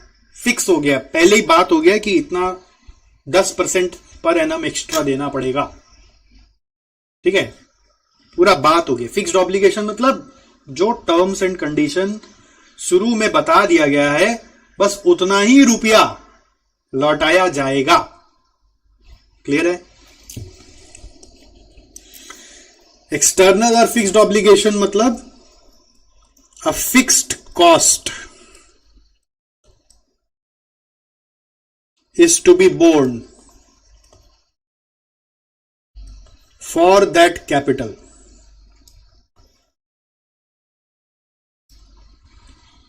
ठीक है, ऐसा कहां से हम लोग ले सकते हैं रुपया जहां पर फिक्स्ड ही देना है? एग्जाम्पल होता है इसका मीडियम सोर्सेस, इसको अपने बोलते हैं सोर्स वर्ड यूज कर सकते हो आप प्रोक्योरमेंट के लिए। तो एक होता है डिबेंचर। ये पता है कि डिबेंचर क्या होता है? हाँ, ये सब डिटेल में आएगा बाद में, ठीक है। अकाउंट्स में थोड़ा बहुत पढ़े होंगे डिबेंचर, सुना हुआ है ना। बस अभी इतना ध्यान रखो कि डिबेंचर से रुपया लिया तो फिक्स्ड रिटर्न देना पड़ेगा।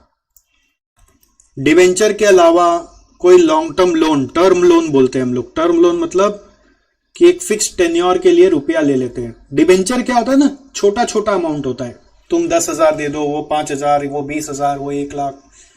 बट टर्म लोन एक बड़ा अमाउंट होता है। नॉर्मली कोई बड़ा पार्टी से लिया जाता है, एक साथ 100 करोड़ ले लेंगे, बड़ा अमाउंट लेंगे। बॉन्ड्स होते हैं, बॉन्ड्स और डिबेंचर एक जैसे ही होते हैं। प्रेफरेंस शेयर भी होता है। प्रेफरेंस शेयर भी फिक्स्ड ऑब्लिगेशन वाला रुपया होता है। प्रेफरेंस शेयर एक ऐसा इंस्ट्रूमेंट है जिसको लेकर आप पब्लिक में जाएंगे, जो आपका शेयर खरीदेगा वो मालिक बन जाएगा, बट उसको बदले में एक फिक्स्ड रिटर्न मिलेगा। इसमें शेयर वर्ड यूज करते हैं, इसका मतलब वो मालिक के तरह राइट्स एंजॉय करता है। लेकिन उस डिवेंचर में शेयर होल्डर नहीं बोलते वर्ड, क्यों? क्योंकि वो मालिक नहीं। प्रेफरेंस शेयर और डिवेंचर में कुछ फर्क है। जैसे एक एग्जांपल के लिए, डिवेंचर में मान लीजिए हम लोग उनका इन्वॉल्वमेंट कोई भी चीज में नहीं रखते, बस उससे रुपया लेके आते हैं और टाइमली बस उसको रुपया दे देते हैं और उनको मतलब भी नहीं। बट प्रेफरेंस शेयर वाला जो होता है उसको साथ लेके चलते हैं, कुछ कुछ इंपॉर्टेंट डिसीजंस में उनका वोटिंग लेते हैं, बस यही फर्क है। Shareholders have some voting rights, debenture holders don't have any voting rights. जिसके पास वोटिंग अधिकार है वो मालिक है। अब वोटिंग भी जब हम बुलाएंगे कोई अलग जगह मीटिंग में तब वहां पे ही होगा, ऐसे हर मैटर में घुस घुस के आके आप वोटिंग नहीं कर सकते। बाकी आप कंपनी के बाहर रहिए। जैसे मान लीजिए हमारा कंपनी है तो जो डिबेंचर होल्डर है वो बाहर रहो, अंदर आना अलाउड नहीं। किस लिए अंदर आना है? हम डिबेंचर होल्डर है, भागो यहां से, तुमको जो चाहिए वो मिल जाएगा ना। प्रेफरेंस शेयर होल्डर अंदर आ सकता है? नहीं आ सकता। कोई भी जो मैनेजमेंट का आदमी है सिर्फ वही अंदर आएगा, बाकी लोग नहीं आएगा। ग्राहक है आएगा, वेंडर आएगा, एम्प्लॉई आएगा। ऐसे आप प्रेफरेंस शेयर होल्डर है तो आ जाएंगे, अंदर आके बैठ जाएंगे, बोले आप लोग क्या डिसीजन ले रहे हैं हमको भी बताइए, हम भी पार्टिसिपेट करेंगे, मेरे पास वोटिंग राइट है। तो भागो यहां से। आपका जब वोटिंग का जरूरत होगा अलग से मीटिंग बुलाया जाएगा, उस दिन आइएगा, और जहां बुलाएंगे वहां आइएगा, चाहे यहां बुलाएंगे या कहीं पे भी बुलाएंगे, होटल में, वहां पे आइएगा, वहां पे वोटिंग करिएगा। जिस मैटर पे आपको वोट करने बोला जाएगा। और वोटिंग का अधिकार है, ये नहीं कि आपका बात मान लेंगे, मेजॉरिटी जो बोलेगा वो मानेंगे। आप ना बोल रहे, कोई और हाँ बोल रहा है, बट मेजॉरिटी हाँ बोल रहा है तो मेजॉरिटी का बात चलेगा। समझ गए? बट इन लोग के साथ एक ही कैरेक्टरिस्टिक है, फिक्स्ड ऑब्लिगेशन। इनसे रुपया लेने में एक टेंशन है। क्या टेंशन है? कल को कमा नहीं पाए ना तो भी देना पड़ेगा, छोड़ेगा नहीं है। सर अब नहीं दिए तो विजय माल्या की तरह भाग जाएंगे, भागना पड़ेगा फिर देश छोड़ के, छोड़ेगा नहीं लोग, नहीं तो। समझ गए? तो टर्म्स एंड कंडीशन जो साइन होता है ना, उसमें ऐसा बांध दिया जाता है कि आपको उनको कुछ तो देना ही पड़ेगा ना, फिक्स्ड। आप नहीं कमा पाएंगे तो भी कहीं से जुगाड़ करके लाना पड़ेगा, या ड्यू खड़ा रहेगा। ड्यू खड़ा रहेगा मतलब it will be a preferential dues, you have to pay first in case the future profit will come. Okay. Second होता है, आप ऐसा जन से भी रुपया लेते हैं, सोचो कितना मजा हो जाएगा। आप रुपया लेने जा रहे हो और सामने वाला बोल रहा है ले लो, और आप पूछ रहे हो बदले में क्या चाहिए, वो बोलता है कुछ नहीं, तुम कमाओ, तुम ग्रो करो। कुछ बोल ही नहीं रहा। ऐसा जन से जहां से रुपया लेते उसको हम लोग बोलते हैं इंप्लाइड ऑब्लिगेशन। क्या बुलाते हैं? Implied obligation. इंप्लाइड ऑब्लिगेशन का मतलब क्या है कि there is no agreement to repay और to pay any extra charge. सोचो, वाह भैया ऐसा ही चाहिए आदमी। हाँ, मैं शायन से 10 करोड़ रुपया ले लिया और बदले में न तो रिटर्न करने का टेंशन, न तो कोई फिक्स चार्ज देने का टेंशन, कोई एक्स्ट्रा चार्ज ही नहीं। तो भाई लूट लो, तब तो ऐसा ही आदमी चाहिए, बस लूट लो, है कि नहीं? बट ऐसा आदमी मिलेगा कहां? कौन होगा ये मेरे नजर में एक ही है, आपकी मां। मां को इतना भरोसा है बस, और कोई को नहीं है। पिताजी को भी नहीं होता है। वो कैलकुलेशन करने लगेंगी, कहां गया, क्या किया, क्या किया। मां का कोई कैलकुलेशन नहीं होता है। वो बोलती है ले ले बेटा, नो प्रॉब्लम। तुम रिटर्न करने जाओगे तो ले, अरे तू रख और ग्रो कर और बड़ा। बट कभी गिफ्ट लेके जाओगे शायद रख ले, बट अदरवाइज वो आपसे कोई सौदा नहीं करती है। वो आपको सिर्फ देने में विश्वास रखती है। ये इंडियन मेंटालिटी है, लेकिन ध्यान रखना हर कंट्री में ऐसा नहीं चलता है। इंडियन मेंटालिटी है मां का। तो ऐसा ऑब्लिगेशन जहां पर कोई एक्सप्रेस्ड ऑब्लिगेशन नहीं है। तो आपका फर्ज बनता है, एथिकल चलना है ना, तब ना तो वेल्थ बनेगा। एथिकल बोलता है कि कोई बिना मांगे अगर रुपया दे रहा है तो आप समझ लेना आपको जीना है उसके लिए और मरना है उसके लिए। आपको अपना सब कुछ उसी के हिसाब से चलाना है कि उसने आपको ऐसे ऐसे रुपया दिया बिना ऑब्लिगेशन के। ऐसे लोगों को हम लोग बुलाते हैं इक्विटी शेयर होल्डर, ठीक है। इसलिए फाइनेंस मैनेजमेंट का मेन ऑब्जेक्टिव क्या है, ये देखो, wealth maximization of debenture holder, preference shareholder नहीं, इक्विटी शेयर होल्डर। क्यों भैया, इससे इतना प्रेम क्यों है हम लोग को? क्योंकि रिश्ता ही ऐसा बना है, कुछ मांगा ही नहीं कभी। तो जो मांगा नहीं तो उसी के लिए जी रहे हैं, उसी के लिए सब कुछ चला रहे हैं, समझ गए? तो ऑब्वियसली आपको क्या लगता है, what would be your most preferred source of fund? Equity share holder की इधर वाला फिक्स्ड ऑब्लिगेशन? समझ में आया, इक्विटी प्रेफर्ड होगा। लेकिन ट्विस्ट है, इक्विटी शेयर होल्डर क्या होता है उसको समझो। Equity share holder,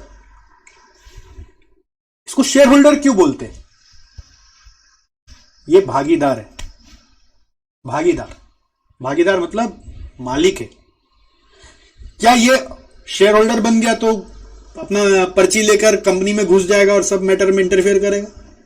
no, unless, एक कंडीशन है इस पे, अनलेस इसके पास majority, highest number of shares, जो मतलब जितने भी और भी शेयर होल्डर्स है उसके कंपैरिजन में अगर मेजॉरिटी इसके पास आ गया तब ये बोलेगा सब हटो, अब अपन बैठेगा। समझे? इलॉन मस्क का नाम सुने? जाके ट्विटर में बैठ गया सीधा। कैसे? ऐसे इक्विटी शेयर होल्डर का मालिक बन गया, इतना शेयर खरीद लिया कि अब वो किसी को भी निकाल सकता है। समझ गए? ये पावर सिर्फ इसके पास है। दूसरा बात, अगर उतना शेयर्स नहीं आया है तब तक क्या करने गए? जैसे प्रेफरेंस शेयर होल्डर था वैसे ही मीटिंग में बुलाया जाएगा, वोट करो। प्रेफरेंस शेयर होल्डर बोलता है मेरे को साल का एक फिक्स डिविडेंड चाहिए, डिविडेंड बोलते हैं उधर। बट इक्विटी शेयर होल्डर बोलता है हमको कुछ नहीं चाहिए, देना है तो दो, नहीं देना है मत दो। तो नियम क्या बना? बिजनेस करने का एक अपने आप कल्चर बन गया। ये कल्चर ओवर द इयर्स लोगों ने बनाया अपना इंटेग्रिटी को बना के रखने के लिए, एथिक्स को बना के रखने के लिए, कि सोचो ये बिजनेस करने के लिए रुपया आया, ठीक, इस रुपया से हम लोग कुछ रिटर्न कमाए, ये हम लोग फंड लेकर आए, ये हम लोग के पास रिटर्न आ गया। तो हमने बोला कि देखो सबसे पहले हम लोग ऐसा करते हैं कि उनको रुपया लौटा देते हैं जिन्होंने फिक्स्ड ऑब्लिगेशन मांगा, फिक्स्ड वालों को फर्स्ट प्रेफरेंस दे दो, और जितना बच गया बैलेंसिंग फिगर वो सारा का सारा इंप्लाइड वाले को दे दो। ये रूल बन गया। तो equity share holder will always have the rights over the last amount. Equity share holder will always have the rights over the last left over amount, क्योंकि और तो किसी को देना नहीं है ना। सिंपल बात है, आप रुपया लेकर आए थे, उनसे रिटर्न कमाया, उस रिटर्न जब ले जाके मम्मी को देने लगे तो मम्मी बोली ये क्या लेके आया? बोला मम्मी आपने दिया था तो आपको ला के दिए। तो मम्मी मारने लगी चमाटा चमाटा चमाटा चमाटा। ये इसलिए रुपया दिया था कि तुम मेरे को वापस देगा, जा तेरे को जिसको जिसको देना है उसको दे दे, पहले मेरे को क्यों दे रहा है? मेरे को नहीं चाहिए।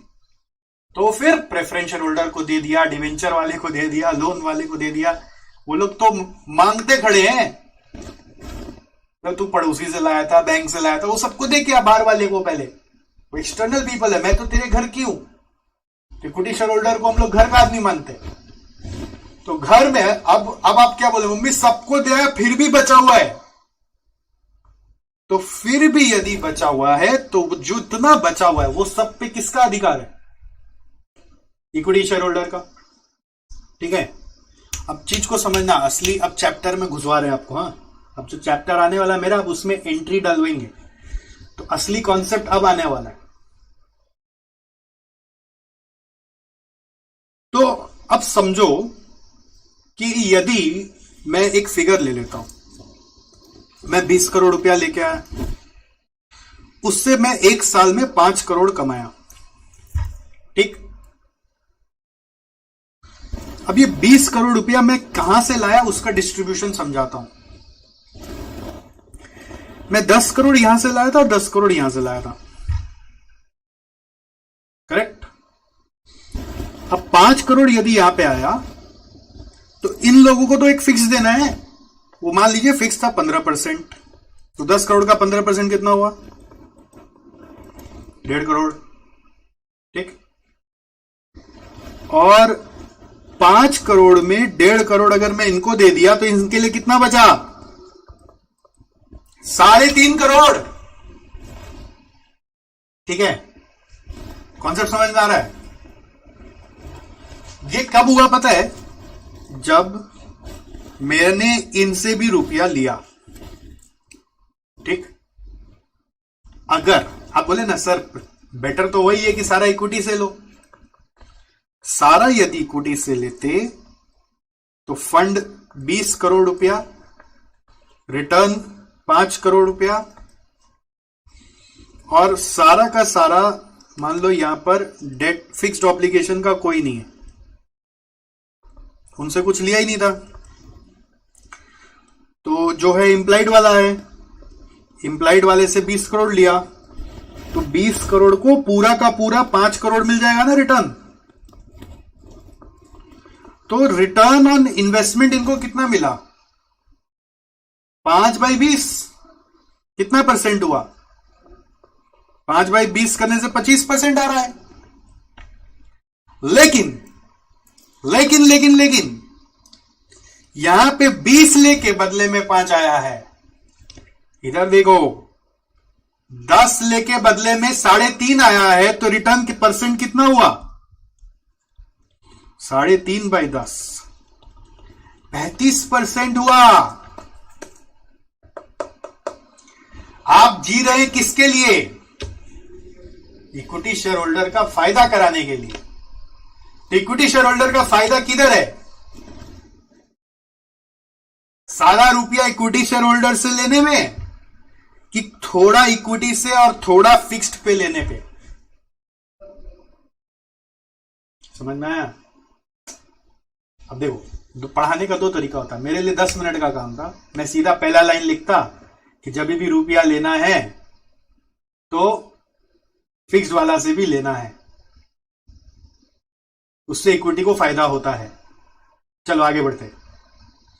बट ये एक पढ़ाने का तरीका अलग है, हमारा पढ़ाने का तरीका कहता है कि तुम खुद फील करो, तुम्हारे अंदर एक करंट आएगा, ये तो सही है यार, हाँ ये तो सही है, तुम खुद जजमेंट करोगे। ठीक है, तो क्लियर है कि हम लोग को फिक्स से रुपया क्यों लेना चाहिए। इससे क्या होता है, इक्विटी का घर से रुपया कम आता है, उसको रिटर्न ऑन इक्विटी ज्यादा मिलता है। इस कॉन्सेप्ट को एफएम के सब्जेक्ट में एक नाम दिया गया है, इसका नाम दिया हुआ है ट्रेडिंग ऑन इक्विटी। क्या नाम दिया हुआ है, जो कहता है कि इक्विटी वालों का रिटर्न्स को बढ़ाने के लिए, इक्विटी वालों का रिटर्न्स को बढ़ाने के लिए फिक्स्ड से भी रुपया लेना चाहिए। बट क्या है ना, हर एक चीज का अपना पॉजिटिव भी है नेगेटिव भी है, तो नेगेटिव क्या है इधर बोलो, अगर लॉस हो गया तो वो लोग खड़ा रहेगा, तुमको तंग कर देगा, जान ले लेगा तुम्हारा 1.5 करोड़ के पीछे, तुम्हारा बिजनेस को बिकवाने का कोशिश करेगा। इधर में क्या है कि अगर लॉस हो गया तो कोई बात नहीं है, घर का बात है, हो गया फिर कमाएंगे। फिर अगर इसमें लॉस हो गया तो वो अगला साल 1.5 करोड़ प्लस 1.5 करोड़ मांगेगा। बट इसमें क्या होगा, अगला साल जो अगला साल कमाया वो दे देना। ठीक है, तो अगर आप वो रिस्क ले सकते हैं, रिस्क, ये एक रिस्क है, इस रिस्क का नाम है फाइनेंशियल रिस्क। अगर आप ये रिस्क ले सकते हैं, फाइनेंशियल रिस्क ले सकते हैं, तो it can benefit your equity share holders. But as a finance management, as a finance manager, आपको अपना बिजनेस का स्कोप के हिसाब से, पूरा अंडरस्टैंडिंग के हिसाब से, जितना क्षमता हो उतना ही रिस्क लेना चाहिए। क्या समझे? जितना बिजनेस में स्कोप हो, क्षमता हो, एबिलिटी हो, उतना ही रिस्क लेना है, अननेसेसरी रिस्क नहीं लेना है। क्लियर है? तो ये डिसीजन मेकिंग कौन करता है? फाइनेंस मैनेजमेंट करता है। ठीक है, और ये जो use of fixed obligation in your business to magnify the returns to your equity share holders, इस कॉन्सेप्ट का नाम है लिवरेज। लिवरेजिंग करना, इसको बोलते हैं लिवरेजिंग करना। लिवरेजिंग करना मतलब थोड़ा सा कुछ चेंज करके ज्यादा फायदा निकालना। चेंज क्या किया? बस बिजनेस वही है, रुपया खाली लेने का सिस्टम थोड़ा सा बदला, नहीं कि फायदा ज्यादा हो गया। इसको बोलते हैं लिवरेजिंग करना। तो हम लोग का जो नेक्स्ट चैप्टर है वो लिवरेज ही है। तो लिवरेज चैप्टर जन्म ले लिया।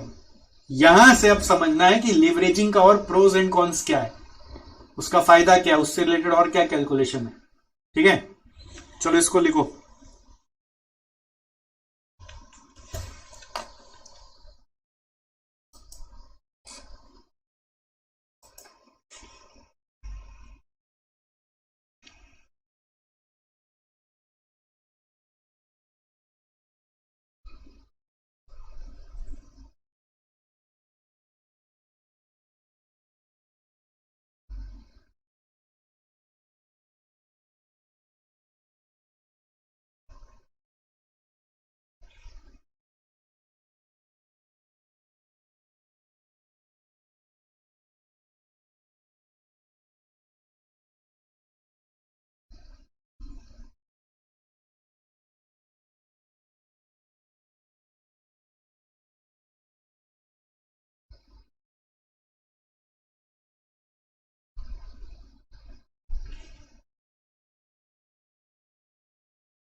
लिख लिया?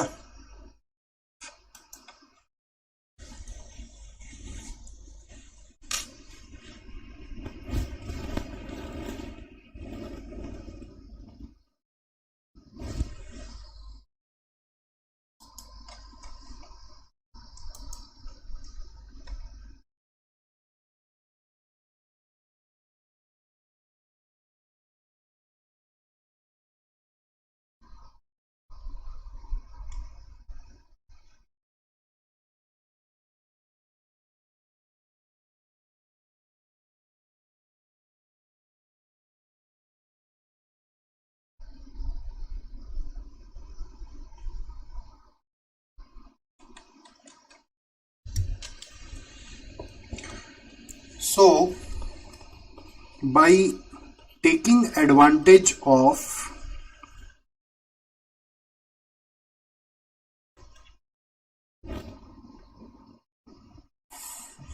funding from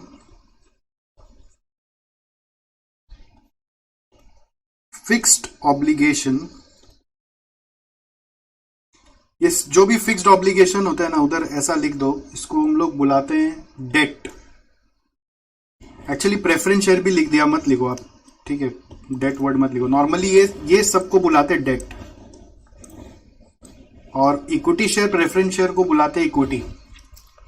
अभी वर्ड डेट इक्विटी मत यूज करो, कंफ्यूज हो जाओगे। Funding from fixed obligation securities,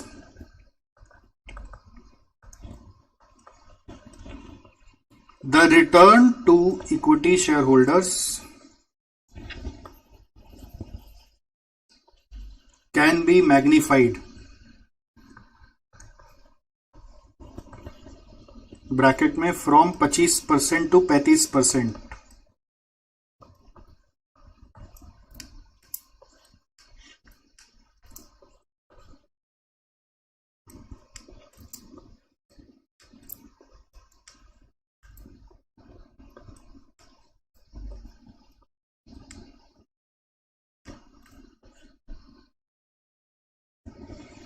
So by taking advantage of funding from fixed obligation securities, the return to equity shareholders can be magnified from 25 to 35%. Okay, but this also comes at a financial risk. But this also comes at a financial risk.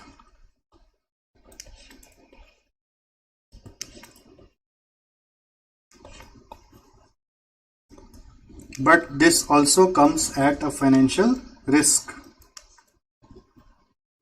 Got it? Which means that there will be an obligation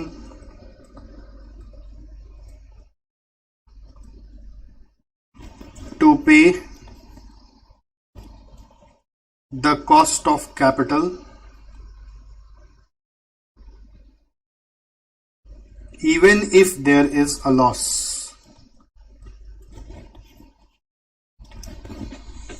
But this also comes at a financial risk, which means that there will be an obligation to pay the cost of capital even if there is a loss. So by this I have achieved my goal today, that I have been able to give you the background of the subject. Now in this subject what happens is, how do you maximize the wealth of equity shareholders? That is only the coverage. So if you will see the first chapter, this is tools for financial analysis. बाकी दो तो theoretical है। Tools first में थोड़ा सा time value of money है। Time value of money अभी तक आपको हम सिखाए नहीं है, तो अभी हम उसमें जा नहीं रहे, उसके बारे में मैं कुछ भी जिक्र भी नहीं किया। मैं जस्ट एक ही बात बोला था कि इन्फ्लेशन होते रहता है ना, तो वैल्यू ऑफ मनी चेंज होता है, तो उसको प्रेजेंट वैल्यू पे लाया जाता है, वो सब टाइम वैल्यू से होता है।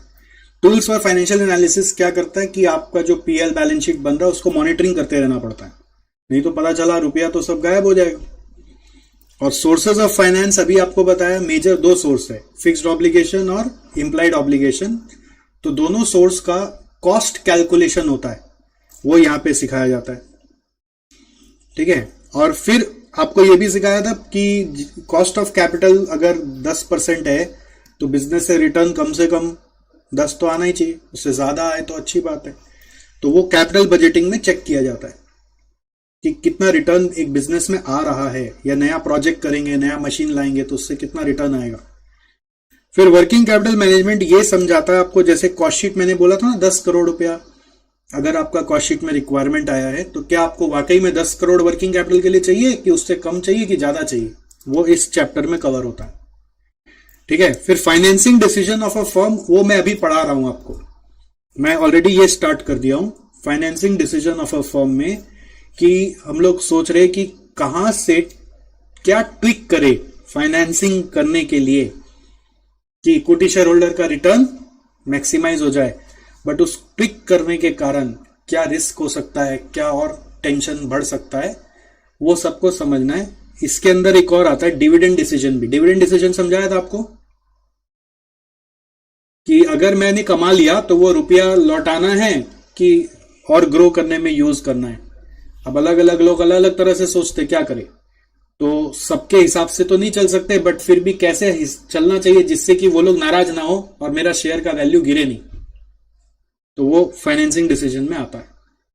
तो आपको भूमिका मिल गया, पूरा सब्जेक्ट को एक बर्ड्स आई व्यू से आपने देख लिया। और मैंने आपको क्या क्या बताया एक बार फिर से देखो। मैंने आपको समझाया कि देखो फाइनेंशियल मैनेजमेंट में फाइनेंस और मैनेजमेंट दो हो रहा है। तो फाइनेंस में पहले कॉस्ट शीट वालों को बोल के रिक्वायरमेंट पता कर लिया, एसेट्स कितना चाहिए उससे कैपेक्स यानी फिक्स कैपिटल पता कर लिया। फिर प्रोक्योरमेंट करने के लिए शाइन के पास गए तो उससे पूछा कि भाई तू पैसा लगाएगा, बंद मुट्ठी लाख की वाला थ्योरी से प्लान समझा के पैसा ले लिया।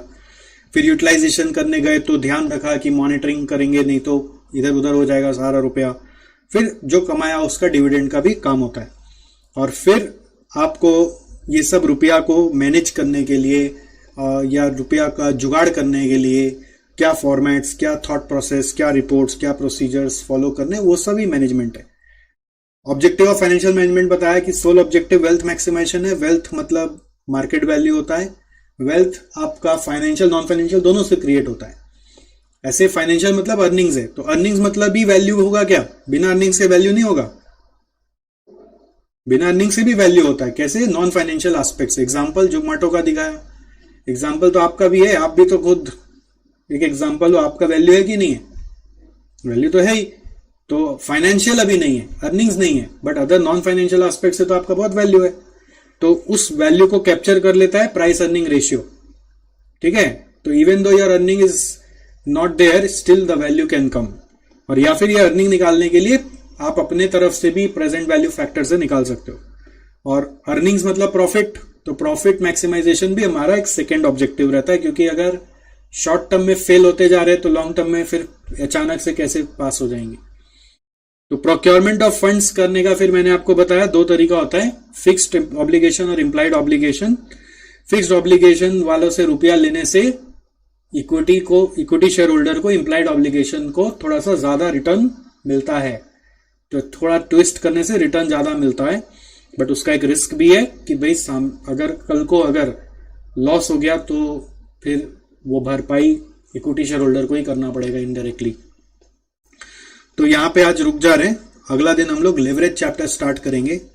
हो सकता है आपको मैट मिलने में देरी हो, जस्ट इन केस, क्योंकि जो अभी आप नया लाइव क्लास स्टार्ट कर रहे हैं तो mat right now readily available नहीं है। जो हमारे यहाँ पे फेस टू फेस आ रहे हैं उनको हम लोग प्रिंट आउट दे रहे हैं, जो ऑनलाइन में कर रहे हैं उनको अभी कुछ PDF भेजेंगे ग्रुप में, और एट द सेम टाइम हम लोग कुछ प्रिंट आउट्स भेज देंगे, कुरियर कर देंगे। मैट जैसे ही रेडी हो जाएगा वैसे ही भेज दिया जाएगा। अगर आप ये क्लास वीडियो में बाद में कर रहे हो तब तो मैट मिल ही जाएगा आपको, बट इन केस अगर मैट नहीं मिला हो तो PDF टेलीग्राम ग्रुप में रहेगा, उससे रेफर करके एक बार कर लेंगे। रेफर क्या, बेसिकली प्रिंट आउट करा लेंगे आप कुछ पेजेस, 2-4 रुपया के लिए मत सोचिएगा, क्योंकि बच्चा लोग फिर हमको जैसे एक चुटकी सिंदूर की कीमत समझाता है ना, वैसे बच्चा लोग हमको 2 रुपया जिरोक्स में की कीमत तुम क्या जानो सतीश बाबू भी समझाता है। तो जिरोक्स कराने पे मत हिचकिचाइएगा अगर इन केस आपको PDF नहीं मिला है। वैसे जो भी चैप्टर अभी तक बना है उसमें उसका PDF आपके साथ ग्रुप में शेयर कर देंगे, और अगर आप फेस टू फेस आ रहे हैं तो आपको प्रिंट आउट दे देंगे, ठीक है। थोड़ा आप भी ग्रुप में कुछ लोग चिक चिक करेगा तो संभाल लीजिएगा, ठीक है। चलिए, thank you so much, will continue next day.